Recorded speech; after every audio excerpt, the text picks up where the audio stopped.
এই যে মুসলিম ল অথবা যেটাকে আমরা বলতে পারি ফ্যামিলি ল, ফ্যামিলি ল এর একটা সিলেবাস আছে, আপনারা হয়তো জানেন যে প্রিলিমিনারিতে কিছু ক্লাসিফিকেশন আছে যেখান থেকে সব সময় প্রশ্ন আসে। তার মধ্যে গত ক্লাসে সম্ভবত কবির আপনাদেরকে বলছে যে ফ্যামিলি ল থেকে 10টা কোশ্চেন থাকে এমসিকিউ। ফ্যামিলি ল থেকে এমসিকিউ কোশ্চেন থাকবে হচ্ছে 10টা। এই 10টার মধ্যে মোটামুটি 9টা কোশ্চেন থাকে হচ্ছে এই মুসলিম ল, এবং এই যে 3টা অ্যাক্টের কথা বললাম, এই 9টা কোশ্চেন থাকবে হচ্ছে মুসলিম ল এবং 3টা অ্যাক্ট থেকে। আর হিন্দু ল থেকে প্রশ্ন থাকবে হচ্ছে এমসিকিউতে শুধুমাত্র একটা। তো এখানে আমার নীতিটা আমি একটু বলি। আমার নীতিটা হচ্ছে এরকম যে আমি হিন্দু ল পড়বো, এখান থেকে যেহেতু শুধু একটা প্রশ্ন আসবে, তো এই একটা প্রশ্নের জন্য আমি আমার জীবন দিয়ে দিব না। আমি পড়াশোনা করবো, আমি আমার বেসিক ক্লিয়ার রাখবো, সেখান থেকে যদি একটা দুইটা প্রশ্ন আমি কমন পাই আলহামদুলিল্লাহ, না পাইলেও আলহামদুলিল্লাহ। কিন্তু মুসলিম ল যেটা আমি প্রিপারেশন নিচ্ছি, সেখানে যেন একটা ভালো মার্ক আমি ক্যারি করতে পারি। তো এখানে একটা জিনিস আপনাদেরকে বলি, দেখেন, যদি সাকসেশন থেকে একটা কোশ্চেন আসে এবং আইনগুলো থেকে যদি 3টা প্রশ্ন আসে, তাহলে মোটামুটি 4টা কোশ্চেন, এই 4টার ব্যত্যয় ঘটা খুব কঠিন। মানে পড়ালেখা করে এই 4টাতে মিস করা কোশ্চেন আনসার, এটাই বরং কঠিন। অনেকে বলে না যে ফেল করাই অনেকের জন্য কঠিন। তো এই জিনিসটা হচ্ছে এরকম যে এইরকম 4টা থেকে 5টা কোশ্চেন থাকবে, যে 4-5টা কোশ্চেন আপনি পড়ালেখা করলে মাস্ট পারবেন। তো আপনার টার্গেট হবে হচ্ছে এই 4 থেকে 5টা কোশ্চেন। এখন দেখেন, আর যে এখানে যদি 9টার মধ্যে ধরি 5টা যদি আমি ঠিকঠাক মতো পারি, আর বাকি থাকে 3টা। এই 3টার মধ্যে 2 থেকে 3টা বা 2টা একটা, বিভিন্ন সময় বিভিন্ন সংখ্যক প্রশ্ন এমন আসে যেগুলো আমরা কোনোদিন চোখে দেখি নাই, যে টার্ম গুলো সম্পর্কে আমাদের আইডিয়া নাই। কোথায় থেকে বিজেএসসি প্রশ্ন তুলে দেয় আমরা জানি না, আমরা বুঝতেও পারি না। তো যেটা আমি জানি না, যেটা আমি পারি না, সেটার জন্য আমার জান ছেড়ে দিয়ে কোনো লাভ নাই। সেই ক্ষেত্রে আমার পরামর্শ হচ্ছে আপনারা পড়াশোনা করবেন, এক্সট্রা ইনফরমেশন গ্যাদার করার চেষ্টা করবেন। বিভিন্ন বই, গাইড বেস যে বইগুলো আছে, চাকরি পরীক্ষা পাশ করতে গেলে এগুলা টুকটাক পড়তে হয়, একটা বই কাছে রাখতে হয়।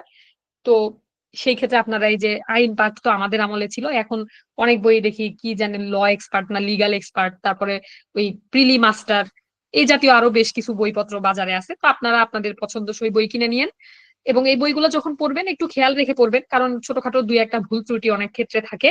আর মূল আইনটা পাশাপাশি রেখে পড়ার আমার পরামর্শ থাকবে। তো যাই হোক, সবসময় গাইড বই আবার 100% সবকিছু থাকেও না, এজন্য আপনারা মূল আইনটা পাশাপাশি রেখে বইটা পড়বেন।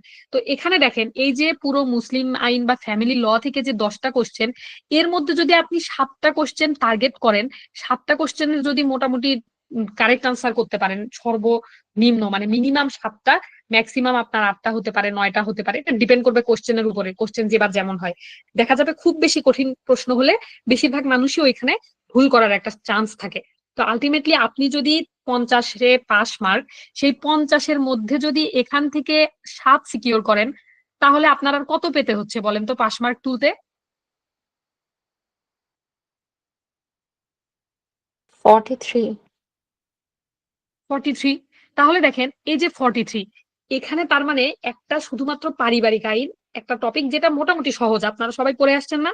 এখানে কি বিয়ে শাদী ডিভোর্স হ্যান ত্যান এগুলাই, বউকে কয় টাকা ভরণ পোষণ দিবেন, তারপর হচ্ছে আহ বউয়ের সাথে কখন ঝামেলা ঝগড়া করলে, বউকে মারপিট করলে কখন বউ ডিভোর্স চাইতে পারবে, ডিভোর্স দিলে আবার কোন ক্ষেত্রে, এই যে 1961-এ পারিবারিক আদালতে আইন যেটা আছে ওইটাতে আমরা দেখবো কি, যে হচ্ছে কখন কোন ক্ষেত্রে আপিল করতে পারবে, কার কাছে আপিল করবে, যদি কোর্টের কথা না শুনেন তাইলে কয় টাকা জরিমানা আপনার হবে, জেল টেল হবে কিনা, বউকে না জানায় যদি আবার বিয়ে শাদী করার ইচ্ছা জাগে, যদি করে ফেলেন, তখন হচ্ছে অতিরিক্ত আবেগে বিয়ে করার ফলাফল হিসেবে কতদিন জেলে থাকবেন, কয় টাকা জরিমানা আগেই ভাগেই দেওয়ার জন্য রেডি থাকবেন। তো এগুলাই পড়ালেখা। তো এই জিনিসগুলা ফ্যামিলি লটা আমার কাছে মনে হয়েছে যে পড়ালেখা করলে সহজ। আর সাকসেশনের যে অঙ্ক, এটা খুবই মানে কি বলবো যে আহ সহজই বলা যায়। শুধু বেসিক জিনিসগুলো যদি আমরা একটু পড়ি, বেশি বেশি প্র্যাকটিস করি, যোগ বিয়োগ গুণ ভাগ, শুধুমাত্র শেয়ার গুলা ভালোভাবে মনে রাখা, কে কাকে এক্সক্লুড করতেছে, কে কখন এক্সক্লুড হচ্ছে, এই জিনিসগুলো যদি আমরা একটু ভালোভাবে শিখি, কয়েকটা রুল যদি শিখি, যেমন কি কি আছে, doctrine of rod, doctrine of owl, তারপরে হচ্ছে এই যে ওমারিয়াতান রুল, তারপর হচ্ছে এই যে হিমারিয়া রুল যেটা, তারপর লাকি কিন্সম্যান আনলাকি কিন্সম্যান, ছোটখাটো এরকম কিছু এক্সট্রা যেগুলো আছে, তো এগুলো যদি আমরা পড়ি, তাহলে দেখবেন আলটিমেটলি সাকসেশনও আমার হয়ে যাচ্ছে। তো সব মিলায় আমি মনে করি পারিবারিক আইন হচ্ছে নাম্বার তোলার একটা খুবই খুবই খুবই ভালো জায়গা। তো এই আইনটা খুবই ভালো করে পড়বেন। কিছু চ্যাপ্টার আছে, যেমন কি ফার্স্টে যে চ্যাপ্টারটা আছে সেই চ্যাপ্টার থেকে আপনাকে একটু কনসেপ্ট ক্লিয়ার করতে হবে। ইন্ট্রোডাক্টরি যে চ্যাপ্টারটা, ওখানে দেখবেন যে এই যে ইস্তিদলাল, ইস্তিশান, হাবিজাবি বেশ কিছু টার্ম আছে। তারপরে ইজমা, কিয়াস, তারপর কোরআনের যে চারটা, কোরআন সুন্নাহ, এগুলা যে মুসলিম আইনের যে মেইন দুইটা সোর্স, এগুলা পড়তে হবে। তো আলটিমেটলি এভাবে যদি আপনি চ্যাপ্টার ওয়াইজ পড়েন, ম্যারেজ থেকে কিছু জানলেন, ম্যারেজের ক্লাসিফিকেশন, ডিভোর্স থেকে কিছু জানলেন, কি কি ধরনের ডিভোর্স হয়, কি কি ভাবে ডিভোর্স হয়, ডিভোর্স হইলে কি হয়, ইদ্যৎকালীন পিরিয়ড কি, মারা গেলে কতদিন, ডিভোর্স দিলে কতদিন, এই জিনিসগুলা কিন্তু আপনার শুধু যে জব লাইফে পাশ করার জন্য কাজে দিচ্ছে তা না। আপনি যখন কোর্টে যখন বিচারক হিসেবে আসবেন ইনশাল্লাহ, তখন এই জিনিসগুলো আপনার কাজে দিবে। এবং যখন, যেমন পারিবারিক মামলার বেশ কয়েকটা রায় লেখার সৌভাগ্য হয়েছে আমার, মানে এটা ট্রেনিং এর পার্ট হিসেবে বলতে পারেন। তো ওইখানে কিন্তু এইটা, মানে হাজবেন্ড মারা গেছে সেই ক্ষেত্রে ইদ্যত কতদিন, হাজবেন্ড তার ওয়াইফকে ডিভোর্স দিছে এই ক্ষেত্রে ইদ্যত পালন করতে হচ্ছে কতদিন, তারপরে এই যে বাচ্চাদের ভরণ পোষণের যে ব্যাপারটা, বাচ্চাদের কাস্টাডির যে ব্যাপারটা, বাবা কতদিন পর্যন্ত মেয়ে বাচ্চার ভরণ পোষণ দিবে, ছেলে বাচ্চার ভরণ পোষণ দিবে। আপনি যদি এগুলো এখন থেকে পড়ে না যান, তাহলে আপনার জব লাইফ খুবই প্যাথেটিক হয়ে যাবে। আপনি যদি সেকশন না বোঝেন, না পারেন, না জানেন, তথ্য না জানেন, তখন এগুলো কখন পড়বেন, কখন উদ্ধার করবেন, আর কখন রায় লিখবেন। তো আলটিমেটলি একটু পড়ালেখা করে উম, এখন থেকেই এটা আপনার ভবিষ্যৎ লাইফের সঞ্চয়, এভাবে আগাতে হবে। তো আলটিমেটলি ফ্যামিলি ল যদি আপনি টার্গেট করেন, তাহলে দেখেন এই যে এখানে আমাদের মোটামুটি 43 পেতে হচ্ছে। তো এটা নিয়ে আমরা আস্তে আস্তে কথাবার্তা বলবো, আর আপনাদের পড়াবো সবই, কিন্তু তার মাঝখানে টিপস অ্যান্ড ট্রিক্স বা কিভাবে কতটুকু পড়লে, কিভাবে কোন জায়গা থেকে, একদমই A to Z ওইটুকু অংশ পড়লে কোনো কিছু বাদ যাবে না, ওখান থেকে আপনি বেশ ভালো একটা মার্ক ক্যারি করতে পারবেন। সেই বিষয়গুলো নিয়েও আপনাদের সাথে আমরা কথাবার্তা বলবো। তো পড়ালেখা সবাই করে কম বেশি এখন, কম বেশি আমরা সবাই সবকিছু জানি। কিন্তু আমি একটা কথা সবসময় বলি, যে আপনি অনেক জানেন, যেমন ছোটবেলায় আমাদের বাবা মা কি বলতো, যে শেখার জন্য পড়ো। আব্বু আমাকে একটা, মানে টিচারের কাছে একবার নিয়ে গেছিল জ্ঞান দেওয়ার জন্য। তো সেই টিচার আমার উপরে খুব ভাব নিছিল, কি কি সব এগুলো অঙ্ক করতে দেওয়ার পরে বলছে কি, যে তুমি আসলে শেখার জন্য পড়োনি, তুমি শুধু পরীক্ষায় পাশ করার জন্য পড়েছো। তো তখন আমার মনে মনে মনে হয়েছিল যে আচ্ছা, পাশ যদি না করি তাহলে মাইর তো একটাও মাটিতে পড়বে না, আব্বু তো বাসার মধ্যে ঢোকার সাথেই ধরে দিবে একটা সেই পিটন। তো তখন কি আমি আব্বুকে বলবো যে আমি তো শেখার জন্য পড়েছি, পাশ করার জন্য পড়িনি, সেজন্যই আমি ফেল করেছি? এই যে মনে করেন আপনারা আপনারা যদি এখন পাড়ার লোকজনকে মাইকিং করে, একটা মাইক ভাড়া করে হুলিয়া জারি করার মতো পদ্ধতি অবলম্বন করে বলে বেড়ান যে আমি শেখার জন্য পড়েছি, আমি অনেক পড়ালেখা করেছি, মাহমুদুল ইসলাম স্যারের কনস্টিটিউশন বইটা আমার মাথার মধ্যে একদমই মানে কি গেঁথে রেখেছি, কেউ কি আপনার কথা শুনবে? যার যার তারা মাইক ভাড়া করে নিয়ে এসে আপনাকে অপমান করে যাবে যে অমুক এত বছর থেকে পড়ালেখা করছে কিন্তু কোনো চাকরি পাচ্ছে না। আমি তো পড়ালেখা শেষও করিনি, তাতেই আমার পাড়া প্রতিবেশী কিছু মানুষজনের রাতের ঘুম হারাম হয়ে গেছিল যে আমার কি চাকরি কোনোদিন হবে কি হবে না। আমার আম্মুকে রাস্তাঘাটে বাজারে যেখানে পাইতো সেখানে ডেকে ডেকে জিজ্ঞেস করতো, ভাবি আপনার মেয়েটা এবার পরীক্ষা দিচ্ছে না, ভাবি আপনার মেয়েটা বিসিএস দিচ্ছে না, বিজেএস দিচ্ছে না। মানে আমি বাসায় জানাই নাই যে সার্কুলার হয়েছে, বাজারে এক লোক আমার আম্মুকে ডেকে প্রথম আলোর একটা টিচার দেখাইছে যে ভাবি দেখেন বিজেএস পরীক্ষা সার্কুলার হয়েছে, আপনার মেয়ে পরীক্ষা দিবে না। তো আলটিমেটলি আপনাকে শেখার জন্য তো মাস্ট পড়তে হবে, জানার জন্য আপনি পড়বেন, কিন্তু পড়ালেখার একটা ফিডব্যাক দিতে হবে, কি অর্জন করলেন, কি শিখলেন সেটা বুঝতে হবে। তো এই জন্য আমি বলবো যে যতটুকু প্রয়োজন ততটুকু আগে পড়েন, পড়ে একটা জায়গা নিজের তৈরি করেন, শেখার সময় সারা জীবনই থাকবে। বয়স 32 পার হয়ে গেলে বিজেএস দেওয়ার সময় আর থাকবে না। তো এই জন্য আমাদের খুবই টেকনিক্যাল হইতে হবে, যে জায়গাগুলো মাস্ট পড়তে হবে না পড়লেই না, সেগুলো আমরা অবশ্যই ক্লাসের মাঝখানে মাঝখানে বলে দিব। তো যাই হোক, এখন দেখেন এই যে মুসলিম ফ্যামিলি লজ অর্ডিন্যান্স, এইটা হচ্ছে 1961 সালের আইন। এখন কথা হচ্ছে আপনারা আমাকে জিজ্ঞেস করতে পারেন যে আপু আমি কি বাংলা পড়বো নাকি আমি ইংরেজিতে পড়বো। তো এখন আপনাদেরকে আমি বলি, আপনারা যে কোনো একটা গাইড বই তো ক্যারি করবেন মাস্ট। তো সেই গাইড বইয়ে দেখবেন যে বেশিরভাগ জিনিস বাংলায় বলা। আর যারা মোটামুটি ইংরেজিতে পড়ালেখা করে আসছেন, তাদের জন্য আমি বলবো বাংলা মাস্ট রিড, বাংলা পড়তেই হবে। কারণ তা না হলে প্রিলিমিনারি কোশ্চেন দেখে আপনি দেখবেন যে আপনি প্রশ্নই চিনতেছেন না। তো এই কাজ যাতে না হয় সেই জন্য আমাদের বাংলা শব্দগুলোর সাথে একটু পরিচিত থাকতে হবে। তো এখানে দেখেন যে জিনিসটা বলছে যে এইটা হচ্ছে একটা অধ্যাদেশ, অর্ডিনেন্স, যেটা কত সালের, 1961। এখানে দেখেন an ordinance to give effect to certain recommendation of the Commission on Marriage and Family Laws। তার মানে এইটা মোটামুটি কিসের সাথে কানেক্টেড, ম্যারেজ এবং ফ্যামিলি লজ এর সাথে কানেক্টেড। তো এটা না আমাদের আসলে কোনো কাজ নাই, আমরা মূল আইনের মাঝখানে চলে যাব। দেখেন এই আইনের একটা নাম আছে, এই নামটা কিন্তু আমাদের কোনোভাবেই ভুল করা যাবে না। কেন ভুল করা যাবে না? কারণ পরীক্ষায় এমনও প্রশ্ন আসছে আমরা দেখছি যে নিচের কোনটি সঠিক, দিয়ে অপশনে ABCD দিয়ে বিভিন্ন আইনের নাম মেনশন করে দেওয়া হয়েছে, সাল ভুল করে দেওয়া হয়েছে। তো এই জন্য কিন্তু আপনাদেরকে অবশ্যই এই নামগুলা কোথায়, মুসলিম ফ্যামিলি লজ অর্ডিন্যান্স, এই দেখেন এখানে একটা এস আছে, এটা কিন্তু ল অর্ডিন্যান্স না। তারপরে হচ্ছে 1961, এটা আমাদের জানতে হচ্ছে। এইভাবে এই জিনিসগুলা খুব ভালোভাবে জানতে হবে। এবং দেখেন এখানে একটা কথা বলছে যে it extends to the whole of Bangladesh, এটা সমগ্র বাংলাদেশে প্রযোজ্য, and applies to all Muslim Muslim citizens of Bangladesh. তাহলে দেখেন হোয়ার এভার দে মে বি, তাহলে এই আইনটা আসলে কাদের জন্য প্রযোজ্য বলেন তো, স্পেশালি কাদের জন্য এটা? মুসলিমদের জন্য, বাংলাদেশের যারা সিটিজেন তাদের জন্য। যারা বাংলাদেশের নাগরিক মুসলিমদের জন্য প্রযোজ্য। তাহলে এই লাইনটা একটু দাগ দিয়ে ফেলেন, এখান থেকে এমসিকিউ আসতে পারে। হয়তো এটা আমরা অনেকে পড়েই যাইনি, অনেকের ক্ষেত্রে এমন হয়েছে যে পুরো আইনটা মানে বিভিন্ন বই থেকে পড়া হয়েছে, বিভিন্ন সেকশন পড়া হয়েছে, কিন্তু এই জায়গাটা আমি কখনো খেয়ালই করিনি, কারণ আমার কাছে মনে হয়েছে এটা দরকার কি। তো এই জায়গাটা একটু দাগ দিয়ে ফেলেন। এরপরে দেখেন এখানে কিছু ডেফিনিশনস দেওয়া, এই ডেফিনিশনস গুলার মধ্যে আরবিট্রেশন কাউন্সিলে 3টা স্টার দিয়ে ফেলেন। এই আরবিট্রেশন কাউন্সিলটা খুবই বেশি ইম্পর্টেন্ট, এটা হচ্ছে সেকশন 2 সাবসেকশন A। এটা কেন ইম্পর্টেন্ট? কারণ আপনার রিটেন পরীক্ষাতে এটা আসতে পারে যে আরবিট্রেশন কাউন্সিল বলতে কি কি বোঝানো হয়েছে, অথবা এটা কিন্তু আপনার প্রিলিমিনারিতেও আসতে পারে।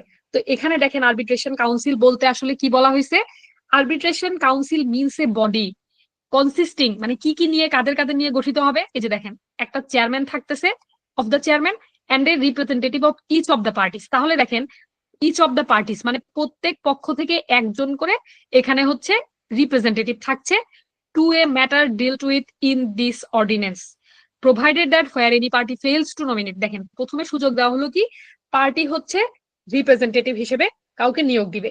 কোনো কারণে পার্টি যদি ব্যর্থ হয় নিয়োগ দিতে, ধরেন পার্টি খুবই আলসা, মানে যেমন আমি ক্লাস রেকর্ড গুলো ঠিকঠাক মতো আপলোড দিতে চাই না, মানে আপলোড দিতে দেখা যায় যে মানে এত ক্লাস নেওয়ার পরে এমন ঘুম পায়, তারপরে চিন্তা করি যে দিব দিব আপলোড দিব আপলোড দিব। যেমন গতকালকে রাতে 12টার দিক থেকে চিন্তা করতেছি যে ভাত রান্না করব ভাত রান্না করব, এই চিন্তা করতে করতে রাত 2টা বেজে গেছে। তো পার্টি মনে করেন এরকম খালি চিন্তাই করে যাচ্ছে যে রিপ্রেজেন্টেটিভ নিয়োগ দিব। তো আলটিমেটলি সে আর নিয়োগ দিল না, সে কি হলো, ফেল করলো।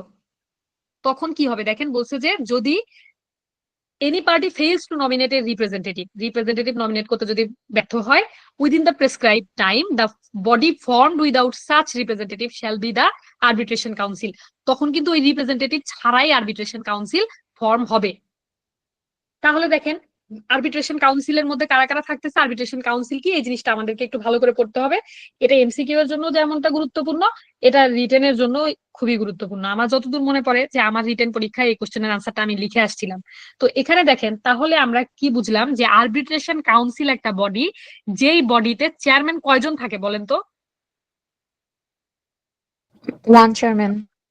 একজন। একজন। আর টোটাল বডি, তাহলে টোটাল ব্যক্তি কতজন থাকতেছে এখানে? 3 জন। ম্যাম 3 জন। সর্বোচ্চ 3 জন।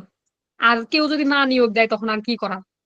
তো এইখানে দেখেন এই জিনিসটা তাহলে আমাদের এটা এমসিকিউ এর জন্য লাগবে, এটা রিটেনের জন্য লাগবে, এটা একটু মার্ক করে রাখেন। আর যখন আপনাদের যখন যখন ক্লাস নেওয়া হবে তখন আমি বলে দেওয়ার চেষ্টা করব যে কোন জায়গাগুলো আসলে রিটেনের জন্য ইম্পর্টেন্ট, কোন জায়গাগুলো এমসিকিউ এর জন্য ইম্পর্টেন্ট, সেটা সেভাবেই বলে দিব। যখন আপনারা ক্লাস করবেন তখন আমার একটা রিকোয়েস্ট থাকবে যে একটা খাতা মেনটেন করবেন, আপনার এই লেকচার খাতাটা যেন পরবর্তীতে এটাই একটা নোট খাতা হয়ে যায়।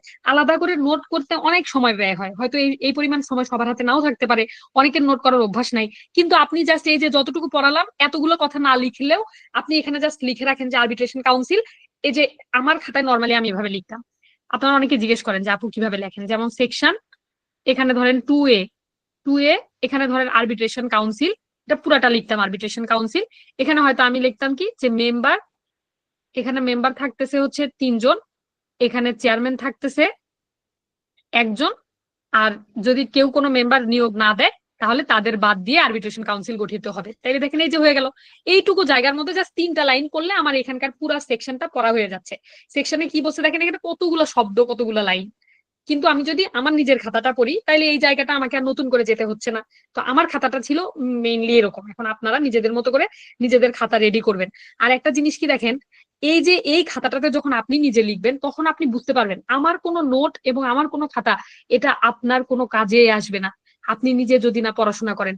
কারণ নোট হচ্ছে অনেকটা কোড ল্যাঙ্গুয়েজের মতো, যে নোট করে কিছু টার্ম থাকে যেগুলো সেই বোঝে, কিছু জিনিস থাকে তার মতো করে সাজানো গোছানো। তো আরেকজনের নোট পড়ে আপনি খুব ভালো করতে পারবেন, এটা আমার খুবই কম বিশ্বাস হয়। এবং একাডেমিক লাইফেও আমি অন্যের নোট করতে কখনোই মানে ইউজ টু ছিলাম না।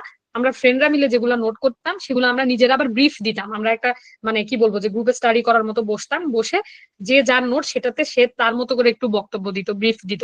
তো আলটিমেটলি আপনারা এইভাবে পড়াশোনাগুলো করবেন, নিজের একটা খাতা গুছাবেন, বা নিজে যে বইটা পড়তেছেন বা যে জায়গাগুলো থেকে পড়তেছেন সেই জায়গাগুলোতে একটু দাগায় রাখবেন যাতে এগুলো পরবর্তীতে কাজে আসে।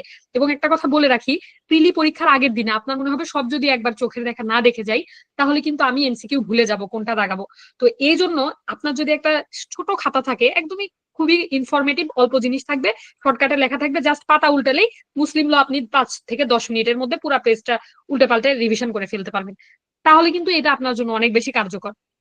যে জিনিসগুলো আপনি জানেন, যেগুলো আমরা সচরাচর সব সময়ই জানি, যেগুলো ভুল হওয়ার কোনো চান্সই নাই, তো সেই জিনিসগুলা, যেমন ম্যারেজের ক্লাসিফিকেশন যদি বলি, আমরা কিন্তু জানি কি ভ্যালিড, ভয়েড, ইরেগুলার, এই তিনটা তো আপনার কষ্ট করে নোট করে লেখার দরকার নাই, এটা আপনি জানেন। আপনি এমন জিনিস খাতায় রাখেন যেগুলো আপনি জানেন না, আর ওগুলো একটু মার্ক করে রাখেন যে এগুলো আপনার একবার হইলেও দেখতে হবে, এটা না দেখলে আপনি পারবেন না। তবেই কিন্তু আপনি টাইম সেভ করতে পারবেন, তবেই আপনি অন্য 99 জনের চেয়ে এগিয়ে আরো ভালো একটা অবস্থানে যেতে পারবেন। তো আপনাকে অবশ্যই এই জায়গাতে অনেক ট্রিকি হইতে হবে, কারণ একবার দেখা যায় কি, দেখে যাওয়া জিনিস যদি একবার না দেখেন অনেক ক্ষেত্রে মনে পড়ে না প্রশ্ন। তো এই জন্য আমাদেরকে সিস্টেমেটিক হইতে হবে, টাইম সেভ করতে হবে, যেভাবেই হোক। অনেক বেশি পড়েন ঠিক আছে, কিন্তু যাওয়ার আগে এক্সাম হলে কতটুকু প্রয়োজন ততটুকু যেন আপনার গোছানো থাকে, এবং নোট খাতা যেন আবার এমন না হয় যে তার মধ্যে আরেকটা বই লিখে ফেলছেন।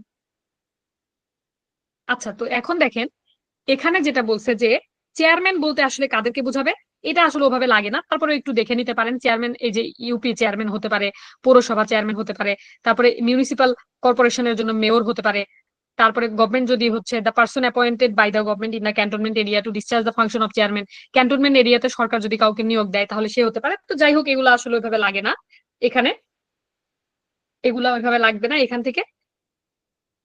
মোটামুটি এখন আমরা চলে যাব হচ্ছে সেকশন 3টা, আমরা হালকা করে একটু দেখবো, খুব বেশি না। দেখেন সেকশন 3তে বলছে অর্ডিন্যান্স টু ওভাররাইড আদার লস। এই যে অর্ডিন্যান্সটা আপনারা খেয়াল করে দেখবেন যে সেকশন 3তে বেশিরভাগ সময় স্পেশাল ল গুলোর বলা থাকে যে অন্য আইনে যা বলা থাকে থাকুক, এই আইনটা প্রাধান্য পাবে। এটা কি কেউ খেয়াল করছেন এর আগে সেকশন 3তে এরকম কথাবার্তা বলা থাকে? জি জি। তাহলে এইখানে দেখেন আমরা জাস্ট একটু দেখলাম অর্ডিন্যান্স টু ওভাররাইড আদার লস। তো এটা জাস্ট একটু দেখে রাখেন যে সেকশন 3তে আসলে কি বলছে, এর ভিতরে না পড়লেও চলবে, কোনো সমস্যা নাই। এরপরে দেখেন সেকশন 4-এ 5-6টা স্টার দিয়ে ফেলেন। সেকশন 4 খুবই বেশি গুরুত্বপূর্ণ, সেকশন 4 বাদ দেওয়ার কোনো সুযোগ নাই। এটা সাকসেশনে লাগবে, এটা এমএফএলও তে লাগবে, এটা সবকিছুতেই লাগবে। এটা এমসিকিউ এর জন্য ইম্পর্টেন্ট, এটা রিটেনের জন্য ইম্পর্টেন্ট, এটা ভাইবার জন্য ইম্পর্টেন্ট, সব সময় এটা ইম্পর্টেন্ট। তো এখানে দেখেন কি বলছে, সাকসেশনে বলছে যে এটা সহজ করে একটু বলি, এইটা হচ্ছে এই এখানকার একটা নাম আছে, এটার একটা ডক্ট্রিন আছে, বলেন তো সেটার নামটা কি? Doctrine of Doctrine of representative. Doctrine of representation. তাহলে আর বাংলাটা কি বলেন দেখি, বাংলাটাও লাগবে। প্রতিনিধিত্ব মতবাদ। এটা কি নাজনীন আপু? না আপু, আমার নাম জেমি। ও আচ্ছা আচ্ছা, সরি আপু, আসলে আপনার ভয়েসটা নাজনীন আপুর মতো শোনাইলো তো। আমাদের একজন আর কি ক্লাস করেন এক আপু, উনার কণ্ঠ আর আপনার কণ্ঠের মধ্যে অনেক মিল পাইলাম। আপনার নাম আমি এবার শুনছি জেনি, এখন দেখলাম জেমি। আপনার নামে আমি সারা জীবন অনেক বুলিং এর শিকার হয়েছি, নাম হচ্ছে জেনি, লোকজন ডাকে জেমি। যাই হোক, দেখেন লোকজন যে আরো কত কিছু ডাকে, আপনাকে ডাকে না আরো অন্য নাম বলে?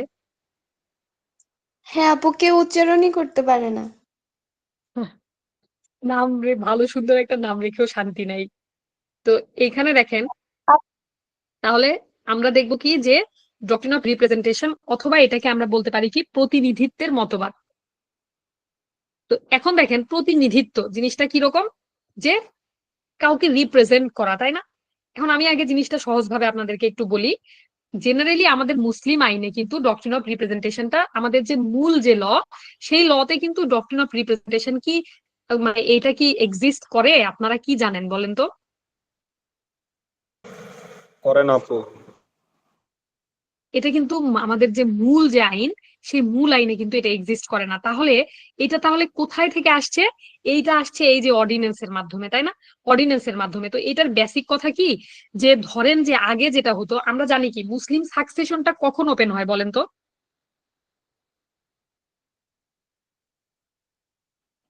মৃত্যুর পর। আচ্ছা, মনে করেন আপনারা সবাই আমার ভাই বোন, আমার অনেক সম্পত্তি, ধরেন আমার গুলশানে 8-10টা ফ্ল্যাট, ধরেন অনেক টাকা পয়সা, 3,000 কোটি টাকার মালিক আমি।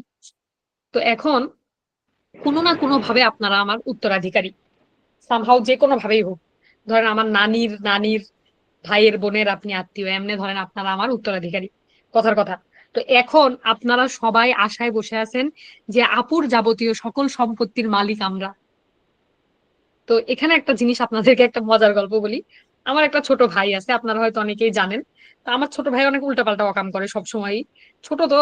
আর ও আবার মানে ও কিন্তু অনেক ব্রিলিয়ান্ট, উল্টাপাল্টা বহুত কিছু হ্যাকিং ট্যাকিং হাবিজাবি কি কি সব শেখে, আর এগুলো আমার উপরে এক্সপেরিমেন্ট চালায়।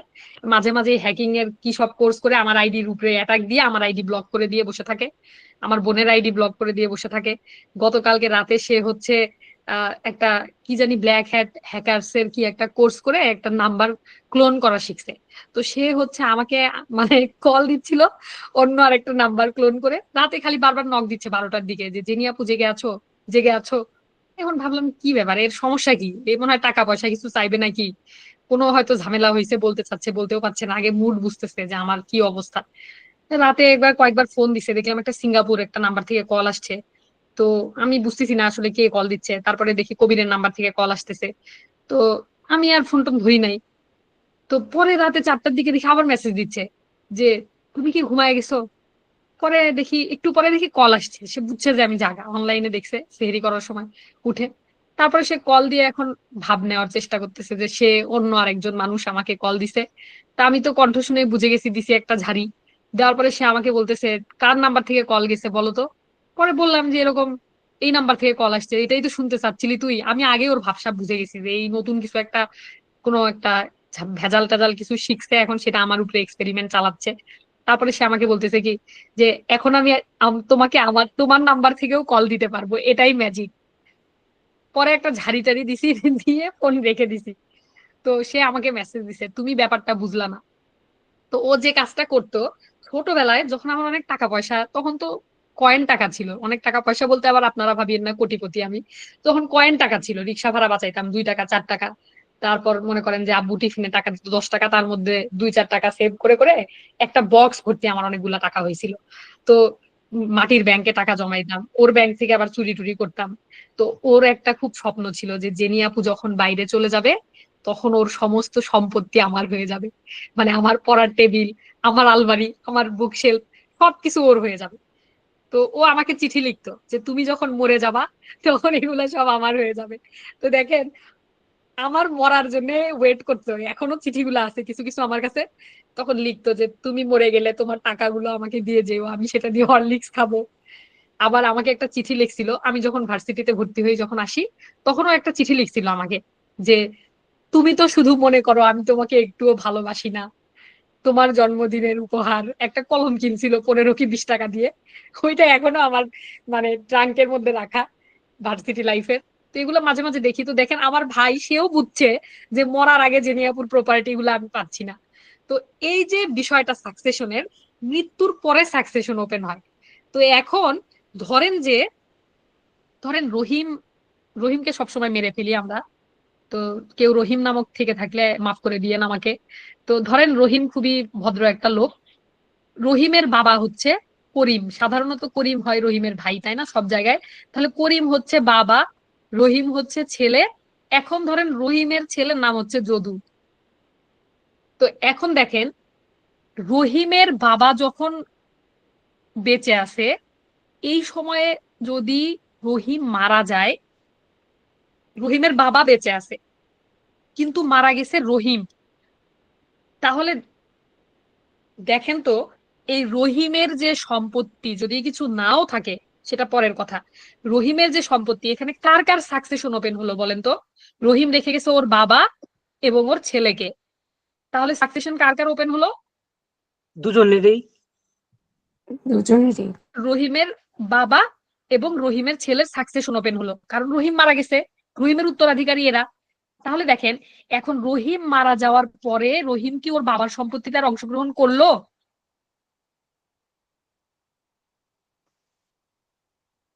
জি। রহিম কিন্তু ওর বাবার সম্পত্তিতে অংশগ্রহণ করেনি, কারণ রহিম আগে মারা গেছে।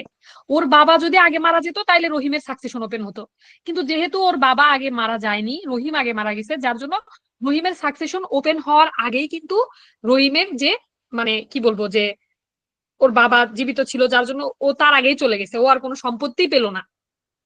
এখন রহিম যেখানে কোনো সম্পত্তি পায়নি, সেখানে রহিমের ছেলে কি একে ডিঙ্গায় ঘোড়া ডিঙ্গায় ঘাস খেতে ওর দাদার কাছে গিয়ে বলতে পারে যে আমার বাপের যত যাবতীয় সম্পত্তি সব আমাকে দিয়ে দেন?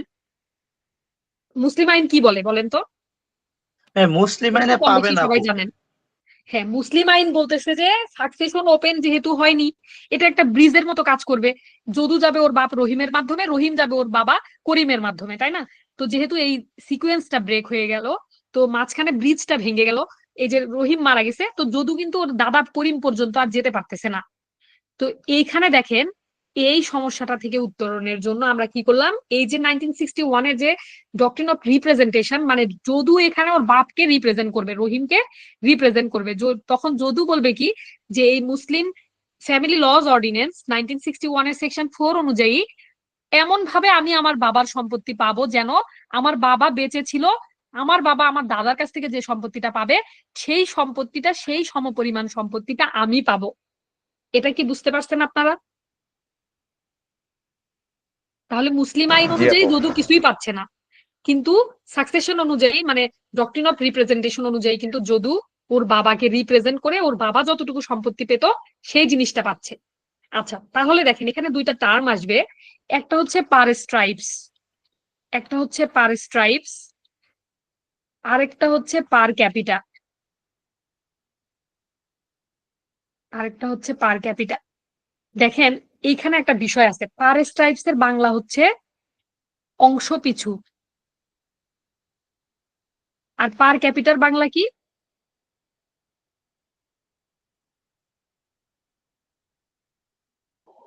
মাথা পিছু। মাথা পিছু। দেখেন এখানে একটা জিনিস বলি, মনে করেন যে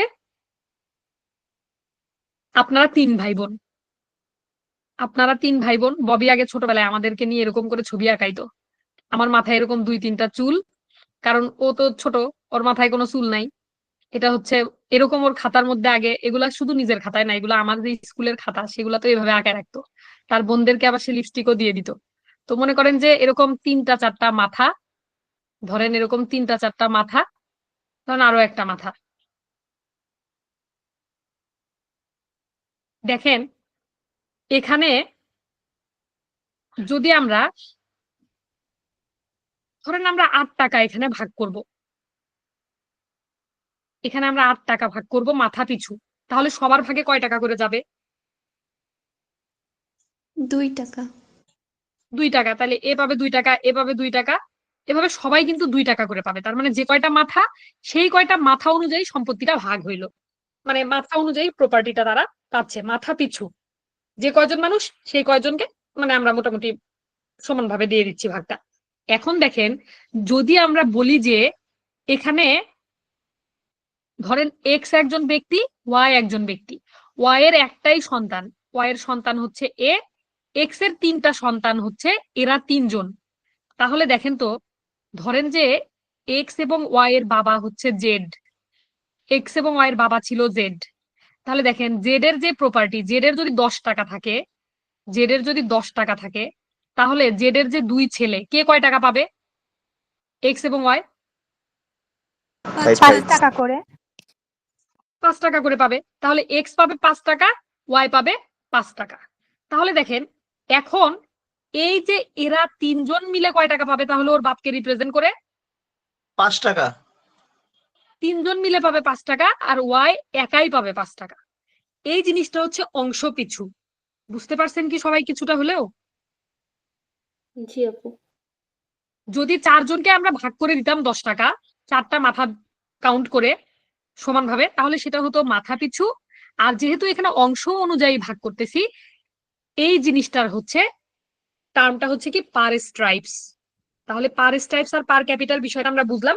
এখন আমরা একটু সেকশনটাতে চলে আসি। দেখেন সেকশনটাতে কি বলছে যে in the event of the death of any son or daughter of the propositus, মানে মৃত ব্যক্তির আগে, before the opening of succession, এই যে কথাটা বারবার বলতেছি, সাকসেশন ওপেন হওয়ার আগেই যদি প্রপোজিটাস এর কোনো মানে সান এবং ডটার, এই যে দেখেন ডেথ অফ এনি সান এবং ডটার, যদি তার কোনো পুত্র আগে মারা গিয়ে থাকে, যে মৃত ব্যক্তির বাবা বেঁচে আছে কিন্তু সে মারা গেছে তার সন্তান সন্ততি রেখে, তাহলে দেখেন কি বলছে, the children of such son or daughter.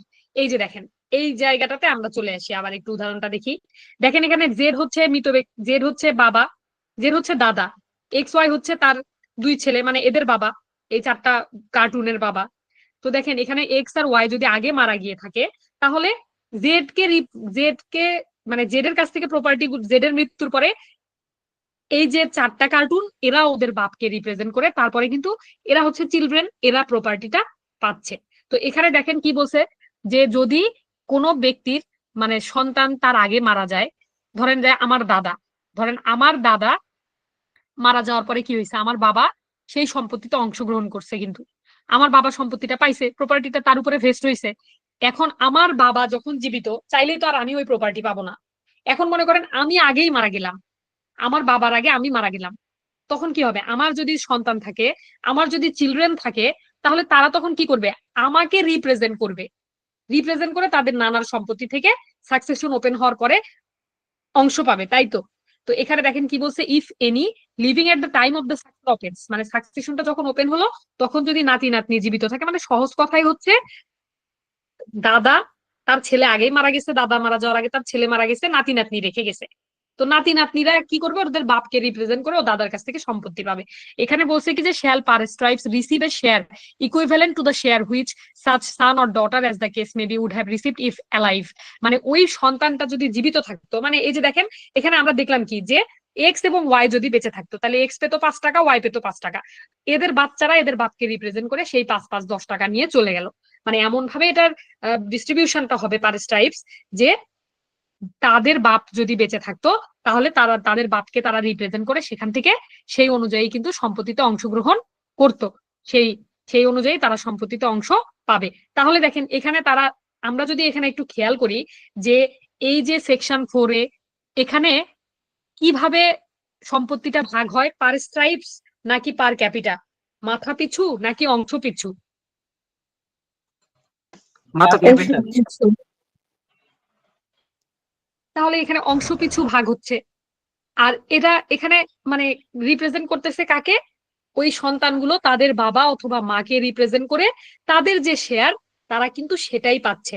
যেমন ধরেন এখানে একটা মজার জিনিস বলি, মেয়ে আর ছেলের তো আপনারা জিনিসগুলো জানেন যে মুসলিম আইনে ছেলেরা হচ্ছে মেয়েদের ডাবল পায়। মানে আমরা যে 3 ভাই বোন, সেখানে আমার ভাই যদি, আমার আব্বুর যদি 100 টাকা থাকে, আমার ছোট ভাই পাবে একাই 50 টাকা, আমরা 2 বোন মিলে পাবো 50 টাকা। এই হিসাব তো আপনারা সবাই বোঝেন তো সিবরুলে। এখন দেখেন মনে করেন যে এই এক্স এবং ওয়াই এর যে উদাহরণটা দিলাম বোর্ডে, দেখেন এক্স এবং ওয়াই এর যে উদাহরণটা দিলাম, এই এক্স এর সন্তান 3 জনই ছেলে, আর এই ওয়াই এর যে মনে করেন যে মেয়ে।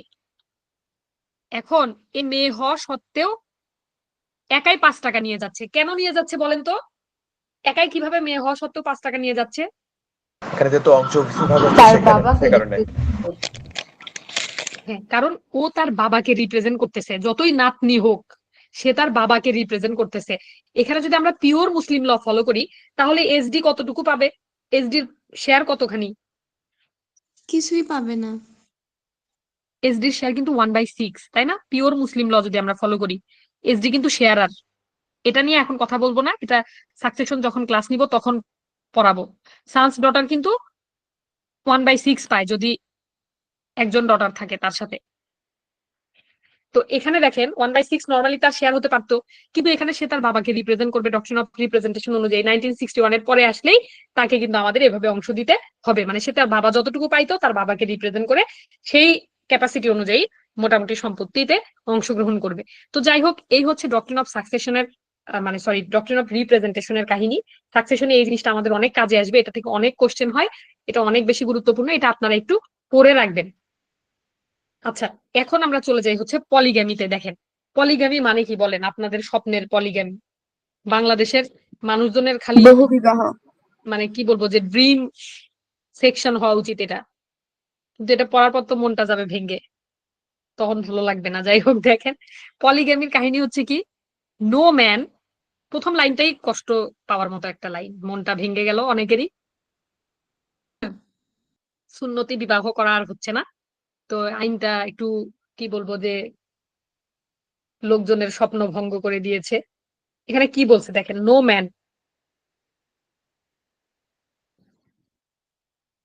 Man during the subsistence of an existing marriage. তার মানে দেখেন, যখন একটা বিয়ে অলরেডি বলবৎ আছে, নো ম্যান শ্যাল, সে কি করতে পারবে না, কন্ট্রাক্ট অ্যানাদার ম্যারেজ, অন্য আরেকটা বিয়ে করতে পারবে না। যেমন কোর্টে মেইনলি কি হয় জানেন, অনেক সময় পারিবারিক কোর্টে যখন ছিলাম, একই লোকের সামর্থ্য নাই মুরদ নাই, কিন্তু বিয়ে করছে 3টা 4টা, সব বউরা এসে এখন দিন ভরানোর টাকা দাবি করতেছে, বেচারার কিডনি গুলা বন্ধক রেখেও টাকা তোলা সম্ভব না। তখন তাকে তার আইনজীবী তখন তাকে সাপোর্ট করতেছে যে মাননীয় আদালত, শখের বশে সে বিবাহ করেছে। তখন হয়তো কোর্ট তাকে জিজ্ঞেস করতেছে, এত শখ, টাকা নাই তো আবার এত শখ কিসের, বউদেরকে দেন ভরানা এক গাদা করে টাকা দিয়ে রাখছেন, সামর্থ্য নাই তো এত শখ কিসের, দেন ভরানোর টাকা তো দিতেই হবে। এখন আপনি যদি দেন মোহরানা 1 কোটি টাকাও ধার্য করেন, আপনাকে ওইটাই দিতে হবে, এটার উপরে হাত বসানোর কারো সুযোগ নাই।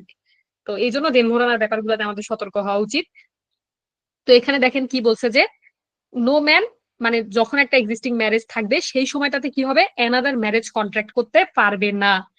নর shall any such marriage contracted without such permission. আচ্ছা, যদি রেজিস্টার্ড হয় মুসলিম ম্যারেজেস অ্যান্ড ডিভোর্সেস অ্যাক্ট অনুযায়ী, এটা কিন্তু রেজিস্ট্রেশনও হবে না। তার মানে প্রথম কথা হচ্ছে, মন খারাপের নিউজ হচ্ছে, কোন ব্যক্তি একটা বিয়ার চলমান অবস্থায় থাকা অবস্থায় আরেকটা বিয়ে করতে পারবে না। এবং যদি করেও যদি, তারপর সেই বিয়েটা কিন্তু কি হবে না, হচ্ছে নর শ্যাল, মানে অবশ্যই কোনোভাবেই এটা কিন্তু রেজিস্ট্রেশন হবে না। এই যে মুসলিম ম্যারেজের রেজিস্ট্রেশনের যে বিধানটা আছে, এই যে এই জিনিসটা আপনারা সুন্দর করে পড়ে ফেলবেন। এই আইনটার নাম দিয়েও কিন্তু এর আগে বিভিন্ন জায়গায় বিভিন্ন সময় প্রশ্ন আসছে, যে the Muslim marriages and divorces registration act 1974। তাহলে দেখেন, রেজিস্ট্রেশনও হবে না, বিয়েও করতে পারতেছি না, বেচারার কি পরিমাণ একটা কষ্টকর ব্যাপার। এখন ওর মনটা একটু ভালো করে দেই। এখানে বলছে except with the previous permission in writing of the arbitration council. তার মানে ওর একটা সুযোগ এখানে আছে, আরবিট্রেশন কাউন্সিল যদি ওকে লিখিত একটা মানে পারমিশন দিয়ে থাকে, তবেই কিন্তু সে বিয়েটা করতে পারবে।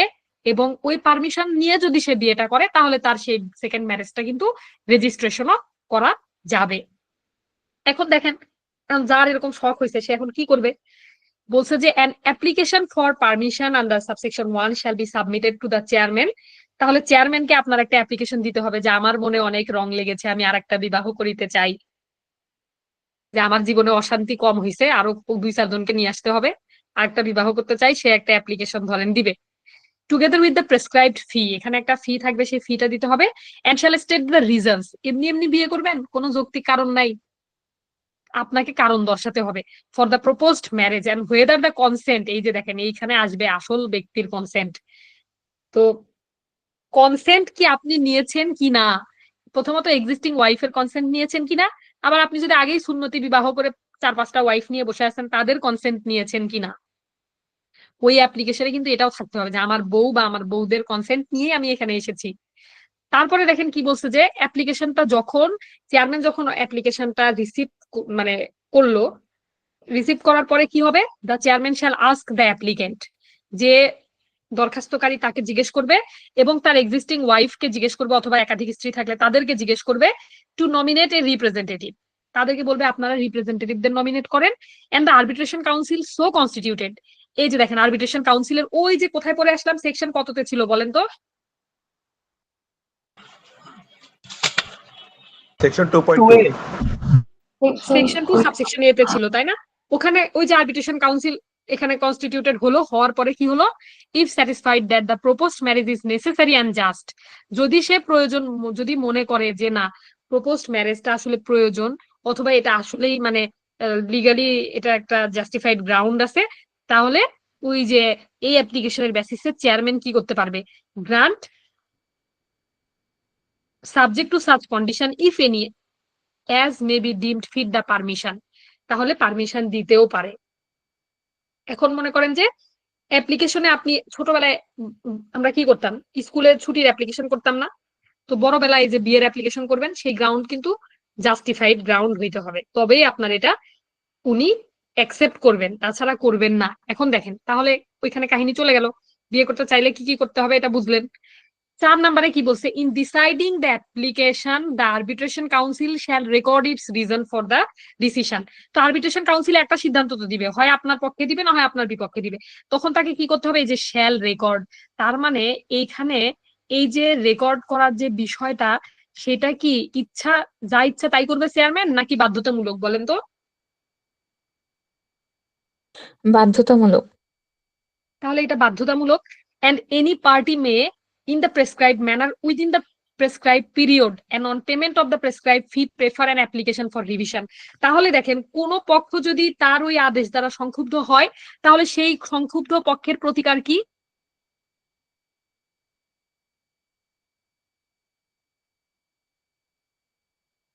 কি করবে বলেন? আপিল, রিভিউ, রিভিশন, কি করবে?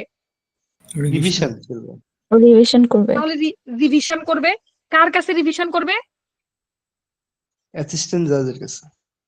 অ্যাসিস্ট্যান্ট জাজ বরাবর। Concerned and his decision shall be final. তাহলে অ্যাসিস্ট্যান্ট জাজ যে ডিসিশনটা দিবেন সেই ডিসিশনটা কি হবে, ফাইনাল হবে, এবং Final। ওইটা নিয়ে কোনো আদালতে কোনো প্রশ্ন উত্থাপন করা যাবে না। তাহলে দেখেন এই প্যারাটাতে 4-5টা স্টার দিয়ে ফেলেন, এখান থেকে অনেকগুলো এমসিকিউ আসতে পারে যে যদি আরবিট্রেশন কাউন্সিল মানে চেয়ারম্যান যে সিদ্ধান্তটা দিবেন সেই সিদ্ধান্তর যে কারণ সেগুলো রেকর্ড করা বাধ্যতামূলক কি না, সেগুলো রেকর্ড করার মানে বিধানটা কেমন, হয়তো অপশনে থাকলো ইচ্ছাধীন, তারপর নির্দেশনামূলক, বাধ্যতামূলক, তখন এটা অনেকেই ভুল করবে কারণ এটা ওইভাবে পড়ার সময় খেয়াল করবে না। তারপরে দেখেন যদি বলে যে যদি কোনো পক্ষ সংক্ষুব্ধ হয় তবে সেই সংক্ষুব্ধ পক্ষের প্রতিকার কি, সেই সংক্ষুব্ধ পক্ষ তখন কি করতে পারে, কি ব্যবস্থা নিতে পারে ওই আদেশের বিরুদ্ধে, বলেন কি ব্যবস্থা নিতে পারে? রিভিশন করবে। ডিভিশন করবে কার বরাবরে? অ্যাসিস্ট্যান্ট জাজ বরাবরে। অ্যাসিস্ট্যান্ট জাজ যে ডিসিশনটা দিবে সেই ডিসিশনটা ফাইনাল হবে এবং এটা নিয়ে কোনো আদালতে কোনো প্রশ্ন উত্থাপন করা যাবে না। তাহলে এই জায়গাটা যদি আপনারা একটু সংক্ষেপে আপনাদের খাতায় লিখে রাখেন যে প্রতিকার কি, এই রেকর্ড রিজনস রেকর্ড করা বাধ্যতামূলক, প্রতিকার হচ্ছে কি রিভিশন টু অ্যাসিস্ট্যান্ট জাজ, অ্যাসিস্ট্যান্ট জাজের ডিসিশনটা ফাইনাল হবে। এই যে 3টা লাইন লিখে রাখলে এই প্যারাটা শেষ। এই প্যারার এতগুলা যতগুলা এখানে কথাবার্তা এগুলো আমাদের আর কোনোদিনও না পড়লেও চলবে। আচ্ছা এখন দেখেন কোন ব্যক্তি যদি তার এত তাড়াশ হচ্ছে না, সহ্য হচ্ছে না যে আরে ভাই এতদিন অপেক্ষা করার টাইম আছে নাকি, সে সারাদিন গান শুনতেছে, মনে করেন মেরি স্বপ্ন কি রানী কাব আয়েগি তু, তার আর মন মানতেছে না, কবে অ্যাপ্লিকেশন দিব, আমার বউ আমাকে কবে পারমিশন দিবে, বউ তো পারমিশন নাও দিতে পারে। তো সে কি করছে দেখেন, who contracts another marriage without the permission of the arbitration council. Arbitration কাউন্সিলকে পাত্তাই দেয় নাই সে, যে পাত্তা দিলাম না, থাকে না এরকম অনেক মানুষজন ঘাড়তেরা টাইপের। তারপরে কি হয়েছে দেখেন, বলছে যে shall pay immediately the entire amount of the Dawr. যেই সে আরেকটা বিয়ে করে ফেলছে, আগের বউকে ভালোবেসে ধরেন 50 লাখ টাকা দেন মোহরানা দেওয়ার কথা ছিল, তখন তাকে কি করতে হবে, ইমিডিয়েটলি ওই entire amount of the Dawr পুরো 50 লাখ টাকাই তাকে পরিশোধ করে দিতে হবে, হোয়েদার প্রম্পট অর ডেফার্ড। বিয়ের সময়ে দেনমোহরের অ্যামাউন্টটা যাই করে রাখেন না কেন, চাহিবা মাত্র দিতে চান অথবা পরবর্তীতে দিতে চান, যা হয় হোক, যেই দ্বিতীয় স্বপ্নের রানী নিয়ে আসবেন লাইফে বিয়ে করে, অমনি ফার্স্ট ওয়াইফকে ইমিডিয়েটলি তার অ্যামাউন্টটা এই যে শ্যাল পে মানে এটা আপনার জন্য বাধ্যতামূলক হয়ে যাবে, তাকে কিন্তু পরিশোধ করতে হবে তার যে ডাওয়ারটা, entire amount of the dower. তাহলে কতটুকু টাকা পরিশোধ করবে, এন্টায়ার অ্যামাউন্ট পরিশোধ করবে। এখন এটা ধরেন আপনাকে পরীক্ষায় কনফিউজ করতে পারে যে যদি ডাওয়ারটা মানে ডেফার্ড ডাওয়ার হয় তখন আপনি সময় নিয়ে দিবেন তো, তাই না? তখন তো সময় নিয়ে দিবেন, তখন বলতে হবে কি যে না, এটা কি করতে হবে, shall pay immediately the entire amount of the dower, এটা হোয়েদার প্রম্পট অর ডেফার্ড যাই হোক না কেন, due to the existing wife or wives. আরো যদি একাধিক বউ থেকে থাকে, একজন থেকে থাকে, তাদেরকে দিয়ে দিতে হবে যেগুলো ডিউ আছে। Which amount if not so paid shall be recoverable as errors of land revenue। যদি আপনি না দেন তাহলে ভূমির যে বকেয়া খাজনা যেভাবে উত্তোলন করা যায় ঠিক একই পন্থায় একই রকম ভাবে আপনার কাছ থেকে কিন্তু ওই অ্যামাউন্টটা কালেক্ট করা যাবে, রিকভার করা যাবে। মানে ওইটা আপনার কাছ থেকে আপনার বউ যেভাবেই হোক সে কিন্তু আদায় করতে পারবে। বুঝতে পারছেন? এরপরে দেখেন, আচ্ছা এখানে দুইটা টার্ম আমরা একটু কথা বলবো। একটা হচ্ছে অ্যাকিউজড, আরেকটা হচ্ছে কনভিক্টেড। আপনারা তো সবাই ল এর মানুষজন, তো আমরা কি করি, একটা মানুষের সম্পর্কে যখন একটা অভিযোগ আসে তখন আমরা খুবই এক্সাইটেড হয়ে যাই, তাই না? ধরেন যে আপনারা আজকেই শুনছেন যে আপু একটা ডাকাতি করছে, ডাকাতি করে একটা টিভি ডাকাতি করে নিয়ে আসছে, চুরি করে নিয়ে আসছে। অমনি আপনারা ফেসবুকে পোস্ট দেওয়া শুরু করে দিবেন যে ছি, একটা টিভির লোভ সামলাইতে পারলেন না আপু। কেন জানি আমার হুট করে টিভি কেনার শখ হয়েছে, বুঝছেন? একা একা থাকি তো, মানে খুবই বোরিং লাগে মাঝে মাঝে। ফোন আর কত ইউজ করা যায়, ভাল লাগে না। বাসায় আম্মুর সাথে কথা বলি অনেকক্ষণ, মনে হয় যে টিভি থাকলে মনে হয় ভালোই হইতো, চ্যানেল ট্যানেল বদলাইতাম, ছোটবেলায় টিভি দেখতাম, একটা আগ্রহ পাইতাম। তো আমার একটা টিভি কেনার শখ হয়েছে। তো বুঝতেইছেন লাইফে মানুষ কি পরিমাণ মানে প্যারায় থাকলে, কি পরিমাণ ডিপ্রেশনে থাকলে টিভি কিনতে চায় এই যুগে এসে। যাদের বাড়িতে টিভি আছে তারাও মনে হয় এখন টিভি দেখে না। তো এখন আপনারা কি করবেন, যখনই আমার নামে একটা অভিযোগ আসলো, ধরেন যে এখানে মনে করেন যে সুপ্তি আপু আমার নামে এই অভিযোগটা দিল যে জেনি আপু আমার বাসা থেকে একটা টিভি চুরি করে নিয়ে চলে গেছে। আপনারা শোনা মাত্রই বলছেন সি সি সি, এমন একটা মানুষের ক্লাস করলাম আজকে এতক্ষণ ধরে, এই শিখলাম তবে আমি। তখন কি করবেন যে আপুর ফাঁসি চাই, এটাই তো করবো আমরা, তাই না? কেবল আমি অ্যাকিউজড, আমার কিন্তু এখনো বিচার আচার হয় নাই, কিচ্ছু হয় নাই। মানে মামলা পর্যন্ত সুপ্তি আপু করার টাইম পাই নাই, আগে তো ফেসবুকে পোস্টটা দিয়ে নিছে। তো আলটিমেটলি সব মিলায় কি হবে, শুরুতে যখন আমার নামে জাস্ট অভিযোগটা আসছে তখন আমি হচ্ছি অ্যাকিউজড। সমস্ত প্রমাণ আদি বিচার আচার সব হয়ে যখন আমার সাজাটা কনফার্ম, মানে অপরাধটা যখন কনফার্ম হয়ে গেছে, তখন আমি কোন টার্মটা ব্যবহার করব বলেন তো? কনভিক্ট। কনভিক্টেড। তখন তো আমি কনভিক্টেড, তখন বয়কট করেন আপনি আমাকে, তখন আমার ফাঁসি চান, তাইলে ঠিক আছে, তার আগেই তো ফাঁসি চাইলে হবে না। তো এখানে দেখেন কি বলছে, অন কনভিকশন আপন কমপ্লেইন্ট। একজন মনে করেন বলছে যে তার বউ, সে হচ্ছে তার নামে একটা কমপ্লেন দিচ্ছে যে তার হাজবেন্ড আর একটা বিয়ে করছে। তো পরবর্তীতে দেখা গেল যে হ্যাঁ আসলেই তাই। তাহলে কনভিকশন আপন কমপ্লেইন, তার পানিশমেন্ট কি হবে? এই যে দেখেন শ্যাল বি পানিশড, এই শ্যালটা কিন্তু এখান থেকে আসছে, be punished, shall be punishable বা বি পানিশেবল, যাই হোক, মানে তার অবশ্যই এই সাজাটা হবে উইথ সিম্পল ইমপ্রিজনমেন্ট, মানে ওর জেলখানায় গিয়ে কোনো কাজ কাম করে খাওয়া লাগবে না, ও জেলখানায় গিয়ে আরামই করবে। তো সিম্পল ইমপ্রিজনমেন্ট হবে, যেটা সর্বোচ্চ কতদিন হতে পারে, মে এক্সটেন্ড টু কতদিন বলেন? 1 year। মে এক্সটেন্ড টু 1 ইয়ার। 1 year। তার মানে 1 বছর পর্যন্ত। 1 বছর মানে কি, তাকে আমি 1 বছরেরই কারাদণ্ড দিব? ধরেন আমি যখন বিচার করব তখন কি আমি ওনাকে 1 বছরের কারাদণ্ড দিব? আপনাদের কি মনে হয় কতদিন দিতে পারবো যে কোনো বলেন তো? কিছু দিতে পারেন আপনি। তার মানে আপ সর্ব টু 1 ইয়ার, মানে সর্বোচ্চ 1 বছর, এর বেশি আমি ওকে দিতে পারবো না। আমি এখন 3 মাস দিতে পারি, 4 মাস দিতে পারি। মনে করেন আমাদের ছোট ভাই রাব্বি একটা বিয়ে করেই ফেলছে শখের বসে, তখন আমার মনে হলো যে আহারে বেচারা রাব্বি 1 বছর জেলে থাকবে, পড়ালেখা ক্ষতি হয়ে যাবে। তো তখন কি হবে, এটা ডিসক্রিশনারি পাওয়ার, তাই না? পছন্দ না হলে আবার তার বিরুদ্ধেও প্রতিকার থাকবে। তো আলটিমেটলি দেখেন, যদি কেউ এরকম হয় তাহলে তাকে আমরা আপ টু 1 ইয়ার সাজা দিতে পারবো। তো এখানে আমরা বেশিরভাগ মানুষ ভুল করি কি, এখানে আমরা বেশিরভাগ মানুষ ভুল করি যে আমরা দিয়ে দেই কে পানিশমেন্ট হচ্ছে প্রশ্নে এরকম আসে যে অনধিক 1 বছর কারাদণ্ড, 1 বছর কারাদণ্ড। তো যারা খুব ভালোভাবে পড়ে না যায় তারা কিন্তু ওই সময় মাথাটা খারাপ হয়ে যায় যে হায় আল্লাহ, একে আসলে কয় বছর কারাদণ্ড দিব, 1 বছর নাকি অনধিক 1 বছর। তখন কিন্তু আমরা কনফিউজড হয়ে যাই। তো এই কনফিউশনের জায়গাগুলো ক্লিয়ার করে পড়তে হবে। ছোট ছোট জায়গা, ছোট ছোট মানে যে জায়গাগুলো ভুল হওয়ার মতো, এগুলো আমরা আপনাদেরকে ধরায় দিব। এটা হচ্ছে আমাদের কাজ, পড়ালেখার দায় দায়িত্ব আপনার। আপনাকে আমি পড়ায় দিতে পারবো না, আপনার বদলে বদলি পরীক্ষা দিয়ে আপনাকে 10 বানাবো সেই সক্ষমতা সামর্থ্য আমার নাই। পড়তে হবে আপনাকে, আমার কাজ হচ্ছে আপনাকে জায়গাগুলা বুঝে দেওয়া, ধরায় দেওয়া। এবং এখানে দেখেন কি বলছে যে or with fine which may extend to 10,000 টাকা or with both। তাহলে দেখেন এখানে বলছে কি যে এখানে একটা ফাইন হতে পারে। ফাইনটা কত টাকা হবে? ফাইনটা হতে পারে 10,000 টাকা। এখন আমি কি 10,000 টাকাই দিব বলেন দেখি? আপ টু সর্বোচ্চ। ম্যাম সর্বোচ্চ 10,000।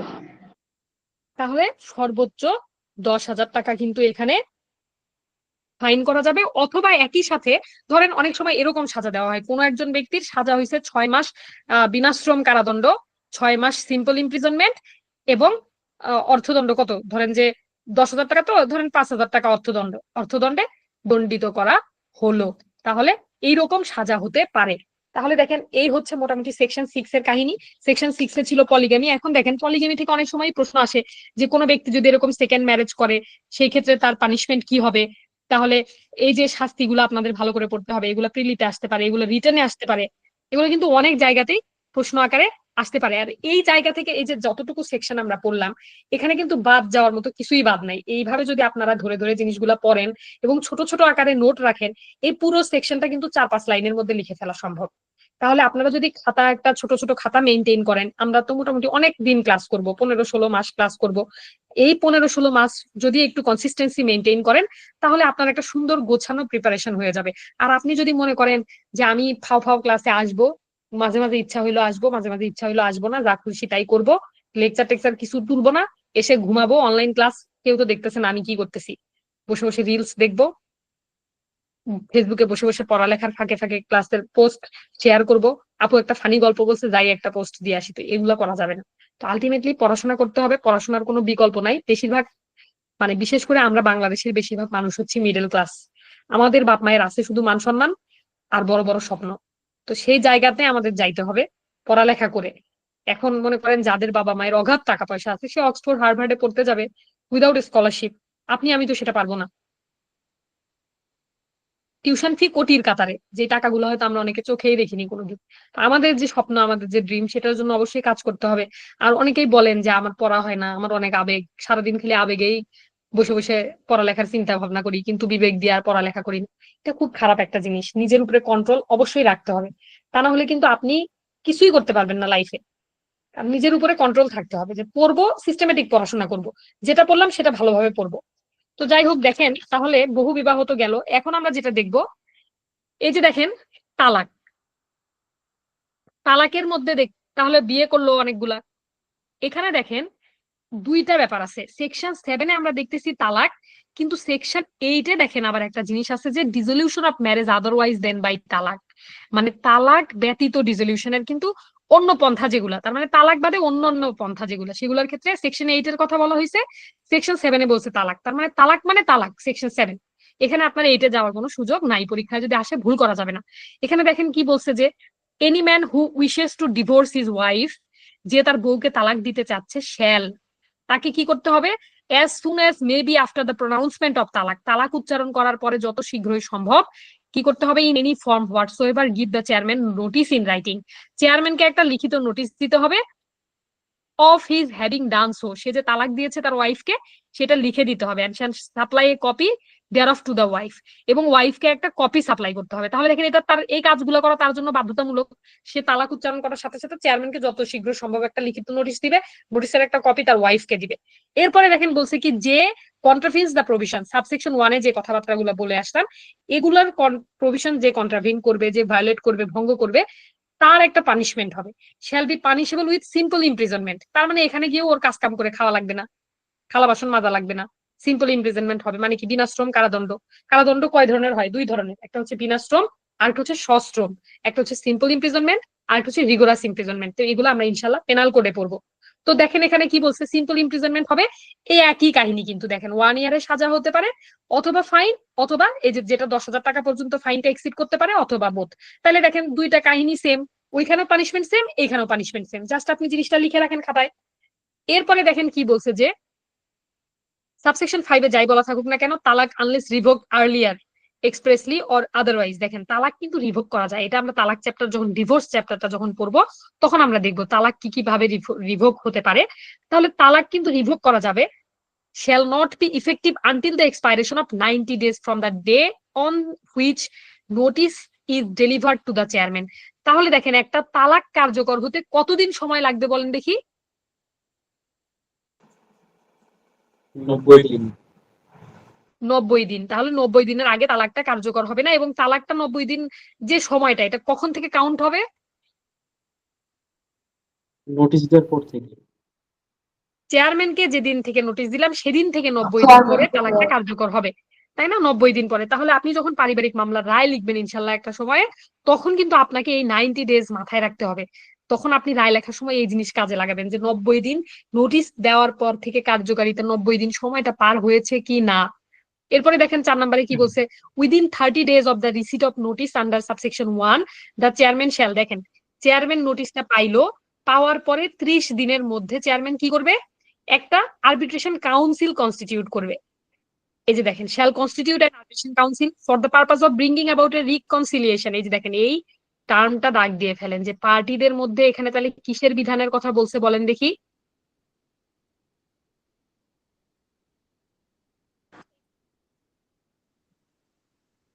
এখানে কি আসলো তাহলে, মীমাংসা। এরিয়ারের একটা বিষয় চলে আসলো তাই না, এরিয়ারের একটা বিষয় চলে আসলো, তাহলে পার্টিদের মধ্যে একটা মানে চেষ্টা করবে রিকনসিলিয়েট করার বিষয়টা। এবং আরবিট্রেশন কাউন্সিল কিন্তু অল নেসেসারি স্টেপস এখানে নিজেই গ্রহণ করবে।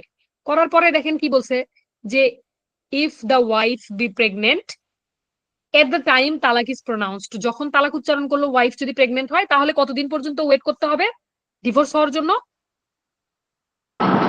বাচ্চা হওয়া পর্যন্ত। ওই হয় 90 দিন, অথবা এই যে ওয়াইফের pregnancy which ever be letter, মানে যেটা দেরি হয় তাই না, যেটা পরে হয়। ধরেন 90 দিন ভার্সেস ওয়াইফের প্রেগনেন্সি ডেলিভারি হবে মনে করেন যে 100 দিন বা 120 দিন পরে, 120 দিন, তাহলে আমরা কোন কোন দিনটার এখানে দিন ধার্য করব বলেন তো তালাক কার্যকরের জন্য? 120 দিন। 120 এই দিন। যে 120 দিন তাই না, হুইচ এভার বি লেটার মানে যেটা পরে ঘটবে। আবার যদি হয় যে বাচ্চা হয়ে গেছে 60 দিনের মধ্যে ভার্সেস হচ্ছে 90 দিন, তখন কি হবে? তখন 90 দিন। 90 দিন। তখন আমরা 90 দিনের জন্য অপেক্ষা করব। আচ্ছা, এরপরে দেখেন কি বলছে যে nothing shall debar a wife whose marriage has been terminated by talaq effective under this section from remarrying the same husband. দেখেন এগুলা অহরহ কাহিনী, হাজবেন্ডের সাথে নাটক কাহিনী করে তালাক টালাক দিয়ে আবার ওই হাজবেন্ডকে ছাড়া বাঁচতেছে না, আবার ওকেই বিয়ে করবে। এই যে ব্লু ফেয়ারি মামুন নাকি ব্লু ফেয়ারি লায়লা আর মামুন, এরা হচ্ছে দেখেন না 2 দিন পর পর এদের ব্রেকআপ হচ্ছে, আবার কি সব কাহিনী শুরু করে দিচ্ছে। তো এই অনেকটা হচ্ছে সেম হাজবেন্ডের সাথে প্রতিদিন ক্যাসাল কুচাল করে আবার ওকেই বিয়ে করতেছে। তো এভাবে যদি তালাক হয় তাহলে কি হবে, এই যে সেম হাজবেন্ডকে কিন্তু সে বিয়ে করতে পারবে without an intervening marriage with a third person. দেখেন এইখানে একটা ম্যারেজের একটা আভাস দিছে, বলেন তো এই ম্যারেজটার নাম কি? হালকা একটা আভাস পাইলাম আমরা। হিল্লা ম্যারেজ।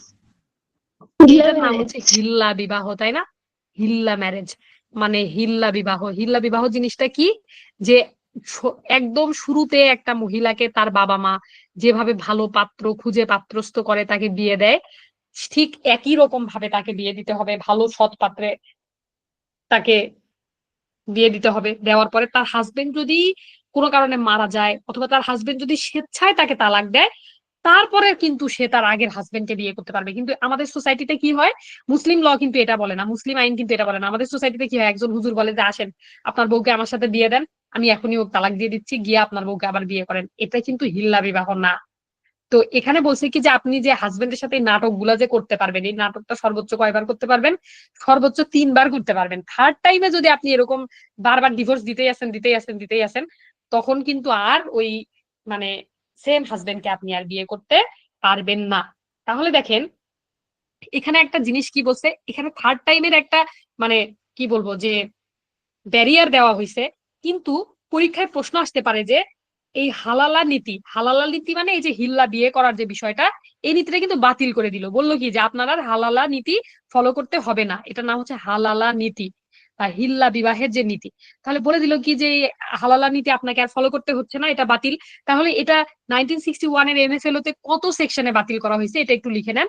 সেকশন 7 সাবসেকশন 6, একদম এভাবেই লিখতে হবে, কারণ এটা থেকেই পরীক্ষায় প্রশ্ন আসবে, এটা থেকে ভাইবা বোর্ডে প্রশ্ন আসতে পারে, এটা থেকে প্রিলিমিনারিতে প্রশ্ন আসতে পারে। এই জন্য আমাদেরকে এটা 7-এর 6 হিসেবেই সুন্দরভাবে পড়ে মনে রাখতে হবে। মানে পুনরায় যে বিয়ে করার বিষয়টা এই হালালা নীতির এটা আসবে না। এখন এইটা কিন্তু আমার ভাইবা বোর্ডে একটা কোশ্চেন ছিল যে হালালা নীতি কোথায় বাতিল করা হয়েছে, এটা আমাকে স্যার জিজ্ঞেস করছিলেন, আমি বললাম 7-এর 6।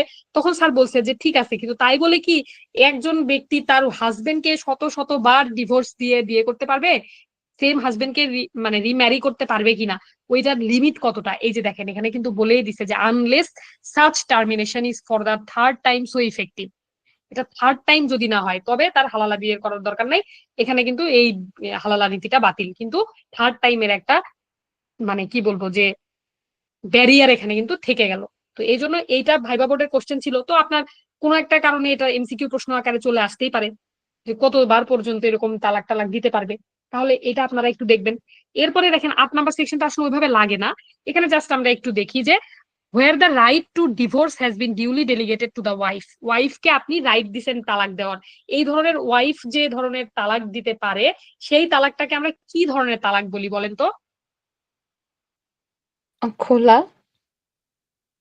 এটাকে আমরা বলি হচ্ছে খোলা তালাক, খোলা তালাক বলি, তাই না? And she wishes to exercise that right, ওয়াইফকে তালাক দেওয়ার পাওয়ার দিয়ে দিছেন, সে এটা এক্সারসাইজ করতে চাচ্ছে এখন।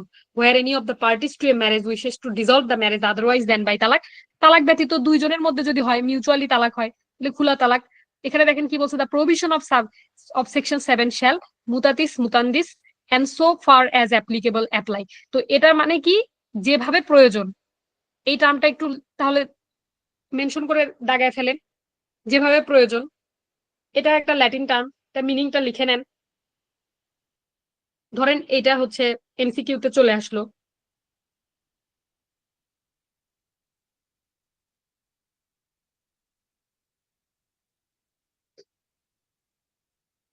এটা হচ্ছে মানে নেসেসারি অল্টারনেটিভ, যেভাবে যা প্রয়োজন সেইভাবেই,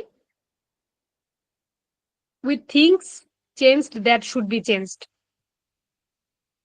মানে নেসেসারি চেঞ্জেস সহকারে সেকশন 7 যা যা যা বলছে এইটার ক্ষেত্রে সেম জিনিসগুলা অ্যাপ্লাই হবে, সেম জিনিসগুলা এখানে অ্যাপ্লিকেবল থাকবে। আচ্ছা, তাহলে এইটা আমরা জাস্ট শুধু টাইটেলটা পড়বো, এইটা আর আমাদের তেমন কিছু দরকার নাই। এখন আমরা একটু সেকশন 9টা দেখবো। আচ্ছা, অনেকটা রাত হয়ে গেছে, কেউ চলে যেতে চাইলে যেতে পারেন, কারো কোনো বাধ্যবাধকতা নাই, যেহেতু অনেক দূর হয়েই গেছে, আর মাত্র 2টা সেকশন, এটা শেষ করে দিয়ে আপনাদের ছেড়ে দিব। দেখেন মেইনটেনেন্সে কি বলছে, মেইনটেনেন্স মানে হচ্ছে ভরণ পোষণ। if any husband fails to maintain his wife adequately, husband যদি তার ওয়াইফকে adequately মেইনটেইন করতে ব্যর্থ হয়, or where there are more wives than one fails to maintain them equitably, সবাইকে একই রকম ভাবে ট্রিট করতে পারে না, তখন একজন ওয়াইফ অথবা একাধিক ওয়াইফ কি করতে পারবে, মে ইন অ্যাডিশন টু সিকিং, দেখেন any other legal remedy available apply to the chairman, chairman বরাবর এরা অ্যাপ্লাই করবে, আদার রেমেডি থাকলেও চেয়ারম্যান কি করবে, কি কি কনস্টিটিউট করবে বলেন তো? shall constitute arbitration council. হ্যাঁ, আরবিট্রেশন কাউন্সিল গঠন করবে to determine the matter, and the arbitration council may issue a certificate. দেখেন আরবিট্রেশন কাউন্সিল গঠন করে আরবিট্রেশন কাউন্সিল একটা সার্টিফিকেট ইস্যু করবে যে কত টাকা ভরণ পোষণ আসলে ওকে দিবে, specifying the amount which shall be paid as maintenance by the husband, আপনার হাজবেন্ড আপনাকে কত টাকা মেইনটেনেন্স দিবে তার একটা সার্টিফিকেট ইস্যু করবে। তাহলে সার্টিফিকেটটা কে দিচ্ছে, সার্টিফিকেটটা ইস্যু করতেছে আরবিট্রেশন কাউন্সিল। এই যে দেখেন এখানে কিন্তু মে শব্দটা আছে, যে আরবিট্রেশন কাউন্সিল চাইলে একটা সার্টিফিকেট ইস্যু করতে পারে। আরবিট্রেশন কাউন্সিল অবশ্যই কনস্টিটিউট করবে, শ্যাল কনস্টিটিউট, কিন্তু চাইলে একটা সার্টিফিকেট ইস্যু করতে পারে। এখানে কিন্তু আবার মে বলা আছে, এখানে কিন্তু আর শ্যাল বলা নাই। আর যদি হচ্ছে সার্টিফিকেট ইস্যু করে, তাহলে ইস্যু করলে ওই অ্যামাউন্টটা কিন্তু মানে মেইনটেনেন্স হিসেবে ওয়াইফ আবার পাবে, দেখেন শ্যাল বি পেইড। আচ্ছা, এরপরে দেখেন কি বলছে, a husband or wife may in the prescribe within the prescribe period, মানে নির্দিষ্ট সময়ে নির্দিষ্ট ম্যানারে ফি পেমেন্ট করার মাধ্যমে prefer an application for revision. দেখেন তাহলে দেখলাম কি, যে তাদের যদি এটাতে মনক্ষুণ্ণ হয়, তারা যদি এই আদেশের বিরুদ্ধে রেগে যায়, সংক্ষুব্ধ হয়, তাহলে তাদের প্রতিকার কি এখানে বলেন তো? রিভিশন করবে কার বরাবরে? অ্যাসিস্ট্যান্ট জাজ যে ডিসিশনটা দিবে সেই ডিসিশনটা কি হবে, ফাইনাল ফাইনাল হবে। তাহলে এই সেম জিনিস আমরা একটু আগেও দেখে আসলাম। তাহলে এই আইনে দেখা গেল প্রতিকার বলতে আপিলের কোনো কথাবার্তা নাই, রিভিউ এর কোনো কথাবার্তা নাই, আছে কি শুধুমাত্র রিভিশন। আচ্ছা, এরপর দেখেন কি বলছে, any amount payable under subsection 1 or 2 if not paid in due time shall be recoverable. এই যে দেখেন, যদি ওই টাকা পয়সা পরিশোধ না করে তাহলে সেটা বকেয়া খাজনার যেভাবে মানে উত্তোলন করা যায় ঠিক একইভাবে রিকভারেবল হবে। আচ্ছা দেখেন 10 নম্বরে কি বলছে, 10 নম্বরে বলছে যে where no details about the mode of payment of dower are specified in the nikanama, নিকানামাতে যদি কোনো প্রসেস বলা না থাকে যে ডাওয়ারটা কি ডেফার্ড হবে নাকি প্রম্পট হবে, কিছুই বলা নাই, অথবা ম্যারেজ কন্ট্রাক্ট যেটা নিকাহনামা মানে ম্যারেজ কন্ট্রাক্ট, সেটাতে বলা নাই, তখন কি হবে, the entire amount of the dower shall be prescribe to be payable on demand. তখন আমরা ধরে নিব কি যে চাহিদা মাত্র সমগ্র ডাওয়ারটাই কিন্তু পরিশোধ করতে হবে, তখন আমরা এটাই ধরে নিব। তাহলে এইটা বলছে হচ্ছে সেকশন 10-এ। সেকশন 11-এ দেখেন কি বলছে, power to make rules. Section 11-এ বলছে পাওয়ার টু মেক রুলস, এটা শুধুমাত্র টাইটেলটা পড়বেন আর কিচ্ছু না। এবং এখানে দেখেন কিছু কথাবার্তা বলা আছে, এটা একটু আমাদের লাগবে, যে গভর্নমেন্ট এখানে রুল মেক করতে পারবে। এবং এখানে দেখেন কি বলছে, যে কেউ যদি সরকার যে রুল গুলো মেক করলো সেগুলো যদি ব্রিচ করে, তাহলে তার একটা পানিশমেন্টের কথা বলা আছে। তার তাহলে সিম্পল ইমপ্রিজনমেন্ট কত দিনের হতে পারে? 1 month. 1 মান্থ। ফাইন কত টাকা হতে পারে? 500 500. 500 500 টাকা ফাইন হতে পারে, 500 টাকা। তারপরে তাহলে দেখেন, এখন যদি পরীক্ষায় প্রশ্ন আসে যে মুসলিম ফ্যামিলি লজ অর্ডিন্যান্সে সর্বোচ্চ কত টাকা জরিমানা করার বিধান রয়েছে, তখন এটা কি হবে? সর্বোচ্চ 10,000 টাকা। 10,000 10,000। আর সর্বনিম্ন কত? 500 500। সর্বনিম্ন সাজা কত? To 1 month. সর্বোচ্চ 1 month। সাজা আপ টু 1 ইয়ার। ইয়ার অথবা হতে পারে কি যে 1 ইয়ার উইথ ফাইন এন্ড 10,000 টাকা ফাইন। এটা হচ্ছে সর্বোচ্চ সাজা। সর্বনিম্ন সাজা কি 1 মান্থ এন্ড আপ টু 500 টাকা ফাইন। আচ্ছা, এরপরে দেখেন এখানে বলছে যে প্লেস অফ ট্রায়াল। আচ্ছা, এটাতে একটু বলি, দেখেন প্লেস অফ ট্রায়াল সেকশন 11-এ এটা কিন্তু অ্যামেন্ডেড প্রভিশন আসছে। দেখেন এটা আপনাদের আগের যাদের কাছে পুরাতন বই আছে, আপনাদের কাছে কি এই জিনিসটা আপনাদের বইতে পাইছেন কোথাও?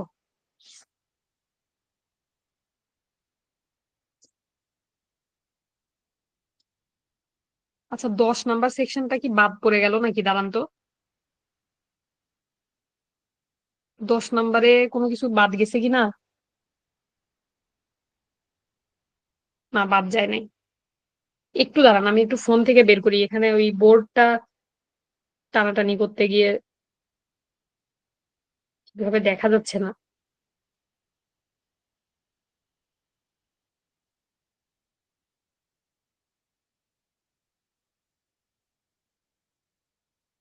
আচ্ছা, তার মধ্যে একটু পড়াশোনা করে যাই। দেখেন এখানে হচ্ছে প্লেস অফ ট্রায়াল বলছে কি যে notwithstanding anything contain in any other law for the time being in force. অন্য আইনে যা থাকে থাকুক। এই লাইনটা তো আমাদের সবার জন্য অনেক পরিচিত একটা লাইন, মানে আইনে পড়াশোনা করছেন আর এই লাইন পড়েন না এরকম হয়ই না। তো এখানে কি বলছে যে an offense under this trial shall be tried by a court within the local limits of whose jurisdiction। দেখেন এই আইনের আন্ডারে কোথায় বিচার হবে বলেন তো? বিচারটা কোথায় হবে? ধরেন আপনার বউকে আপনি ভরণ পোষণ দিচ্ছেন না, আপনার বউয়ের সাথে আপনি থাকেন রংপুরে, তখন আপনার এই ট্রায়ালটা কোন কোর্টে হবে, কোথায় হবে? রংপুরে হবে। রংপুরে তাহলে রংপুরে, যেখানে অফেন্সটা কমিটেড হয়েছে। অর দ্য কমপ্লেনেন্ট মানে যে কমপ্লেনকারী, or the accused resides or last resided. তার মানে কমপ্লেনেন্ট অথবা অ্যাকিউজড অভিযুক্ত যেখানে বসবাস করে, অথবা লাস্ট যেখানে বসবাস করেছিল, সেই জায়গাটাতে এটা হবে হচ্ছে প্লেস অফ ট্রায়াল। বুঝতে পারছেন? তার মানে বিচারের বিষয় কোথায় হবে, বিচারের অবস্থান মানে স্থানটা কোথায় হবে? এই দুইটার এক জায়গায়, যে কোনো এক জায়গায় আপনি মানে এই এই অপরাধের বিচার আপনার হতে পারে। তাহলে এখানে পরীক্ষায় আসতে পারে যে নিচের কোন জায়গায় এই অপরাধের বিচার হতে পারে, তখন আপনাকে সে অনুযায়ী এটা আনসার করতে হবে। আর এখানে আপনারা একটা কাজ করতে পারেন, এইটা লাগবে না, সেকশন 12 লাগবে না। চাইল্ড ম্যারেজ রেস্ট্রিন্ট অ্যাক্ট 1929 এর তো এখন আর নাই। এখন বাল্য বিবাহ নিরোধ আইন কত সালের বলেন? 13 সালের না? 2017। সরি সরি, এটা 2017 কি? একটু দেখেন তো। হ্যাঁ হ্যাঁ হ্যাঁ, সরি, 2017 সালের আইন। 13তে কি যেন একটা আইন আছে, ভুলে গেছি। যাই হোক, বাল্য বিবাহ নিরোধ আইন 2017। তাহলে এখন কিন্তু এটা আর নাই, এখন বাল্য বিবাহ নিরোধ আইন 2017। এটা একটু পাশে লিখে রাখতে পারেন, কারণ এমসিকিউ হিসেবে এটা আসতে পারে। এখন আপনাদের সাথে একটু প্রশ্ন নিয়ে কথা বলবো। দেখেন, আমরা যে টপিকটা পড়লাম এই টপিকের কিন্তু বেশিরভাগ পড়াশোনা আপনাদের এখানেই হয়ে গেছে। বাসায় গিয়ে যদি আর একবার একটু কষ্ট করে পড়েন তাহলে আমার মনে হয় যে অনেক কিছুই মানে পড়া হয়ে যাবে। তো এখানে দেখেন, একটু প্রিভিয়াস ইয়ারের কোশ্চেন গুলো সম্পর্কে আপনাদের সাথে কথা বলি। যেমন বিজেএস পরীক্ষা 2011 সালে একটা প্রশ্ন আসছে। ও আচ্ছা, সরি সরি, চিলড্রেন অ্যাক্ট হচ্ছে 2013 সালে, আর বাল্য বিবাহ নিরোধ আইন হচ্ছে 2017 সালে। বা আব্দুল ভাই তো অনেক ব্রিলিয়ান্ট মানুষ, এটা মনে আছে। আমার আসলে ওইটাই মাথায় ছিল, চিলড্রেন অ্যাক্ট পড়া লাগে তো ওই শিশু আইন হাবিজাবি নারী শিশু ট্রাইব্যুনালের এগুলা দেখি মাঝে মধ্যে। আচ্ছা দেখেন, 2011 সালে বিজেএস একটা কোশ্চেন আসছিল, আরবিট্রেশন কাউন্সিলের গঠন প্রণালী কোন আইনে বলা হয়েছে, বলেন কোন আইনে? Muslim family ordinance 1961। Family law ordinance ordinance 1961 এ। আচ্ছা, এরপরে দেখেন একটা প্রবলেমেটিক কোশ্চেন আসছিল যে একজন মুসলিম 1969 সালে এক কন্যা ও এক মৃত ছেলের কন্যাকে রেখে মারা যান। তাহলে কাকে কাকে রেখে গেছে দেখেন, একজন কন্যা আরেকজন মৃত ছেলের কন্যাকে রেখে মারা যান। তাহলে কি হবে এখানে, কন্যার অংশ কতটুকু হবে বলেন তো? কন্যা 1/2। তাহলে এখানে কন্যা আর মৃত ছেলের কন্যা মানে ছেলে আর মেয়ে দুজন থাকলে যেভাবে অংশ পেত ঠিক ওইভাবেই কন্যা পাবে। কন্যা এক্সট্রা বেনিফিট কিন্তু এখানে পাচ্ছে না, কারণ এটা হচ্ছে 1969, মানে এটা 61 এর পরের প্রভিশন। তার মানে কোন মানে মৃত পুত্রের কন্যা ওর বাবাকে রিপ্রেজেন্ট করবে। আচ্ছা, এরপরে দেখেন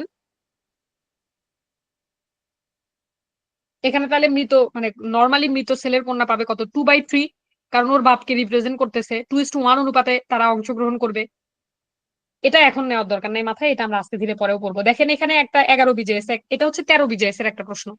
11 বিজেএস এর একটা প্রশ্ন আসছে, যেটা আপনাদেরকে একটু আগে অনেকক্ষণ বললাম, অনেকবার করে বলছি।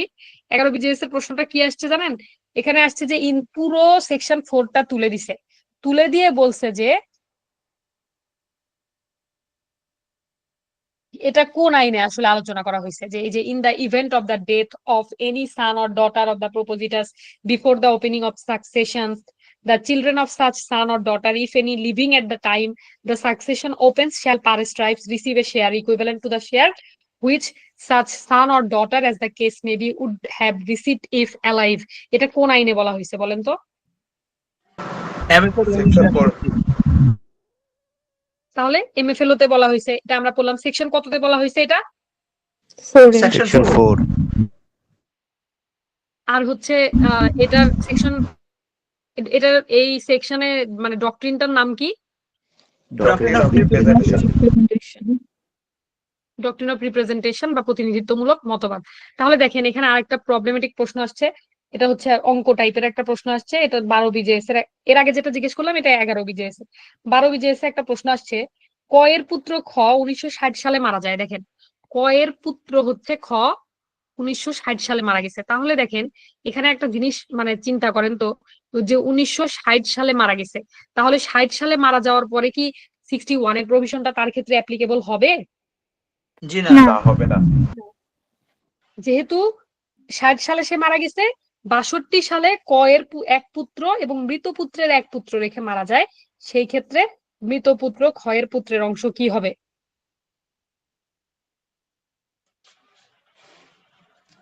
তো এখানে এই জিনিসটা একটু মানে কনফিউজিং, যে আপনারা এটা যখন কোশ্চেন আসবে তখন খেয়াল করবেন যে 1961 এর প্রভিশনটা মানে কার্যকারিতা কবে থেকে হয়েছে, 1961 এর পরের থেকে। এখানে হচ্ছে ওই ছেলেটা সেই সময় জীবিত ছিল কিনা বা সেই সময় ছেলের এক্সিস্টেন্স ছিল কিনা এই বিষয়গুলো আসবে। যাই হোক, এটা আর দরকার নাই।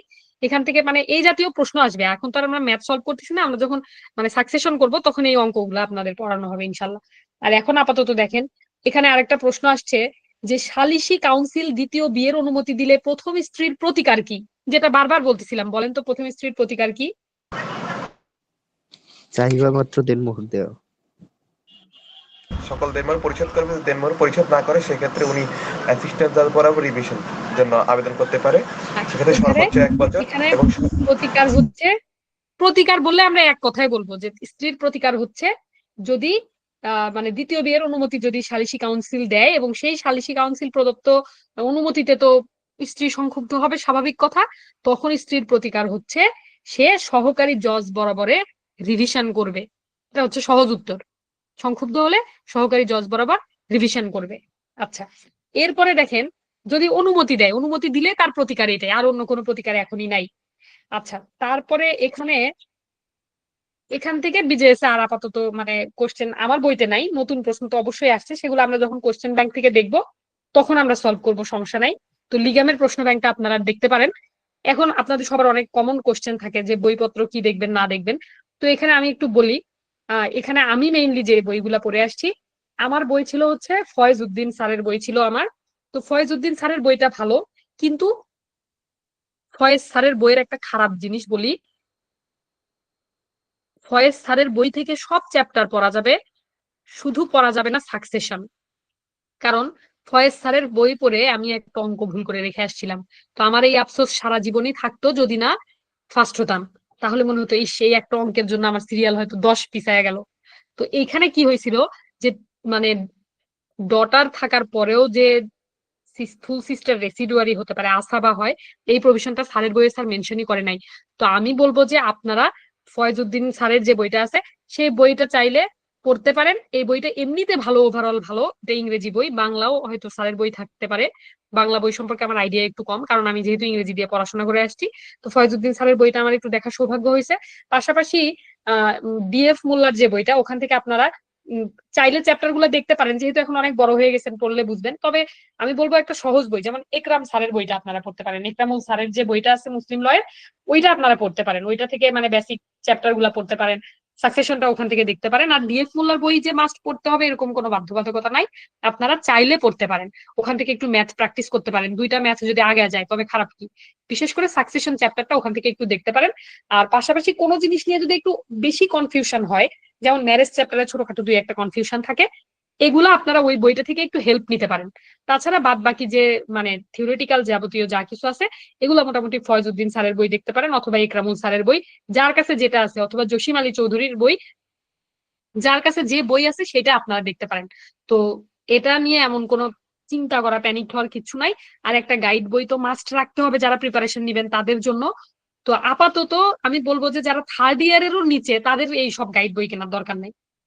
আপনি এই গাইড বইগুলা কিনবেন থার্ড ইয়ারে উঠে অথবা ফোর্থ ইয়ারে উঠে, কারণ তা না হলে আপনার যে বেসিকটা, এই বেসিকটা নষ্ট হয়ে যাবে। যেমন ধরেন এই যে আজকে যে আমরা আইনটা পড়লাম, আমার মনে হয় একটা মানুষ যদি ভালোভাবে সাজায় গুছায় এই আইনের এই আপনাদেরকে একটা হোমওয়ার্ক দিয়ে দেয়, আপনারা এই আইনটাই নোট করে ফেলেন একদম সংক্ষেপে, একদম জিস্ট দিয়ে আমাদের গ্রুপে পোস্ট করতে পারেন। তো আচ্ছা, গাইডের আসলে রেফারেন্সটা দিতে চাচ্ছি না এই জন্য, কারণ এক একজন এক এক বইতে কমফোর্টেবল। ধরেন কেউ আইন পাঠ করে, কেউ হচ্ছে ওই লিগাল এক্সপার্ট না কি একটা লিগাম এক্সপার্ট বই আছে এগুলা পড়ে, কেউ আবার হচ্ছে রিটেন মাস্টার বইটা দেখি ইদানিং ভালোই রিভিউ দেয় মানুষজন। বইটা অবশ্য আমি দেখি নাই বইটা কেমন, আমি ওই বই সম্পর্কে আমার আইডিয়াও নাই, আমার আইন পাঠ ছিল। তো যাই পড়েন না কেন এই বইগুলো একটু চোখ কান খোলা রেখে পড়তে হবে। আমি যখন পড়াবো আমার বইতে ভুল ত্রুটি যেগুলো সেগুলো সংশোধন করা আছে, এগুলো আমি পড়ানোর সময় বলে দিব। তো সমস্যা নাই, ক্লাস যদি করেন, লেকচার যদি তোলেন, তাইলে কষ্ট করে নিজেরও আর ভুল খুঁজতে হবে না, ওগুলো আমরাই খুঁজে দিব। আর সবচেয়ে বড় কথা হচ্ছে এই যে দেখেন আজকে ছোট্ট একটা আইন পড়ছি আমরা, তাই না? মোটামুটি বেশিক্ষণ গল্পই করছি, কিন্তু আমরা ধরেন আমরা 11টা থেকে 11টা 25 পর্যন্ত, মানে 1 ঘন্টা 25 মিনিট আমরা আজকে পড়ালেখা করছি। তো দেখেন এই যে 1 ঘন্টা 25 মিনিটে কত কিছু পড়া হয়ে গেছে। যে পলিগেমি যদি কেউ করে তার শাস্তি কি হবে, পলিগেমি করতে চাইলে প্রসেস কি হবে, তালাকের প্রভিশনটা কেমন হবে, ওয়াইফকে যদি কেউ মানে তালাক দিয়ে নোটিশ না দেয় তাহলে কি হতে পারে, প্রভিশন কন্ট্রাভিন করলে সরকারের যে রুল মেকিং পাওয়ার আছে সেটা যদি কেউ ভায়োলেট করে তার সাজা কত দিন হইতে পারে, তারপরে প্রতিকার গুলা কি কি, যে রিভিশন যে বিষয়টা আসলো, আরবিট্রেশন কাউন্সিল কি, আরবিট্রেশন কাউন্সিলের মেম্বার কতজন, তারপর মেইনটেনেন্সের যে প্রভিশন, ডাওয়ারের যে প্রভিশন, এগুলো কিন্তু আমরা দেখলাম। তাহলে দেখেন আপনি এই ছোট্ট একটা আইন পড়ে একটা প্রশ্ন যদি আসে, এটা কি আপনার কোনোভাবে মিস করা উচিত হবে? মোটেও না। তো আজকের ক্লাসে যেটা পড়ালাম, আজকে ক্লাসটা সবার জন্য ফ্রি অ্যাক্সেস ছিল। তো যারা এত কষ্ট করে ধৈর্য ধরে এতক্ষণ ধরে ক্লাসটা করলেন, আপনাদের মনে করেন একটা নাম্বার আমি বোনাস দিয়ে গেলাম। এখান থেকে একটা প্রশ্ন ইনশাল্লাহ হবেই হবে, সম্ভাবনা 99%। তো এই যে ছোট্ট একটা একটা একটা করে অ্যাচিভমেন্ট তো অনেক বড় একটা আকার ধারণ করবে একদিন, তাই না? এক রাতারাতি তো আমরা প্রিপারেশন নিয়ে ফেলতে পারবো না। আজকে যে অবস্থানে আসছি এটা কি রাতারাতি আসছি? 4 বছরের অনার্স কমপ্লিট করতে 6 বছর লেগে গেছে করোনা এসে, ধরতে গেলে 5 থেকে 6 বছর লেগে গেছে। প্রাইভেট ভার্সিটি তাও যাই হোক তাড়াতাড়ি বের হয়, পাবলিকে তো মানে ঠেলা গাড়ির মতো মুড়ির টিন, মানে সেশন জট এই সেই হাবিজাবি, ছাত্রদের মুড সুইং, আজকে ক্লাস নিবে না, আজকে পড়াবে না, সিলেবাস শেষ হচ্ছে না, মন চাচ্ছে না, পরীক্ষা নিবে না, মানে নানান কাহিনী। তো আলটিমেটলি এত কিছু পার করে এত দীর্ঘ সময়, এত দীর্ঘ শ্রম দিয়ে এত দূরে আসছি, একদিনে কিন্তু কেউ এত দূর আসে না।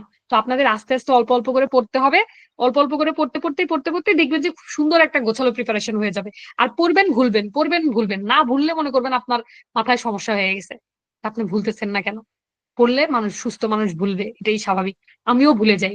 এই যে একটা ভুল করলাম না, যে বাল্য বিবাহ নিরোধ আইন 2017, এটা তো আপনারা কেউ একজন বললেন।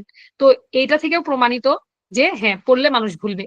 তো আপনি যে কাজটা করতে পারেন, এই যে প্রতিদিন ছোট ছোট জিনিস যেখান থেকে একবারে নাম্বার কনফার্ম, যেমন এরপরে হয়তো আমরা আরেকটা আইন পড়াবো 2023-এর, যে পারিবারিক আদালত আইন, ওই আইনটা যদি আপনি ভালোভাবে পড়েন, ওই আইন, এই আইন আর ডিভোর্সের যে তিনটার মিলে আমরা 3টা কোশ্চেন কমন পেয়ে গেলাম, 2 থেকে 3 মার্ক, 2 থেকে 3 মার্ক আমার একদম বাঁধানো। এর বাইরে যাওয়ার কোনো, এই আইনের বাইরে একটা হরফও এখান থেকে প্রশ্ন করার সুযোগ নাই। তো আপনাকে এই জায়গাগুলা অবশ্যই ধরতে হবে। ধরেন বাংলা একটা সাহিত্যে লাইন আসতে পারে একটা কবিতার, যেটা জিন্দেগিতে কোনোদিন শুনেন নাই, কিন্তু এই যে 1961-এর যে MFL আজকে পড়ালাম, এর বাইরে থেকে এখান থেকে কোনো প্রশ্ন আসবে না। তো এই জন্য ভালো করে পড়াশোনা করেন। হ্যাঁ, আচ্ছা ভাইয়া, এটা অবশ্যই রেসপন্স পাবেন। আসলে আমাদের ওই বন্ধুটা এবার পরীক্ষা দিচ্ছে, তো যে ওই আইডিটা ম্যানেজ করে, ও নিজেও এবার বার কাউন্সিল পরীক্ষা দিবে। তো যার কারণে ও আগের মতো অ্যাক্টিভ থাকতে পারে না, আর আমরা নিজেরাও আসলে সময় কম পাওয়ার কারণে টুকটাক ক্লাস ক্লাস হাবিজাবি নিজেদের জব লাইফ, পার্সোনাল লাইফ সব মেনটেন করতে করতে নিজেরাও অনেক সময় রিপ্লাই দেই। তো রেসপন্স পাবেন ইনশাল্লাহ অবশ্যই। তো ঠিক আছে, তাহলে সবাই ভালো থাকেন, সুস্থ থাকেন। অনেক সময় নিলাম আপনাদের, অনেক কষ্ট করে শুনলেন আমাকে, আমি খুবই খারাপ শ্রোতা, বক্তা কতটুকু ভালো জানি না। ভালো থাকেন সবাই, ইনশাল্লাহ আপনাদের সাথে আবার কখনো কথা হবে। হ্যাঁ হ্যাঁ, এটা আবার কে? লুৎ খন্দকার ক্লাসের শেষে, তাহলে লুৎ খন্দকার ভাইয়া অথবা আপুকে আমরা গুড নাইট জানিয়ে আজকে এখানেই ক্লাসটা শেষ করতেছি। একেবারে শেষ টাইমে আসছে আর কি, তো কি আর করার। তারপরেও যে উনি আসছেন, এটা আমাদের অনেক বড়, কি বলবো, যে অ্যাচিভমেন্ট। এই শেষ সময়েও কারো মনে হয়েছে দেখি ক্লাসটা হচ্ছে কিনা। তো ঠিক আছে, তাহলে সবাই অনেক অনেক ভালো থাকেন, সুস্থ থাকেন, আল্লাহ হাফেজ। রমজান মাসে আমার জন্য বেশি বেশি দোয়া করেন, আপনাদের সবার জন্য অনেক দোয়া থাকলো। কখনো ইনশাল্লাহ আপনারা যখন বিচারক হবেন, তখন একদিন আবারও কথা হবে।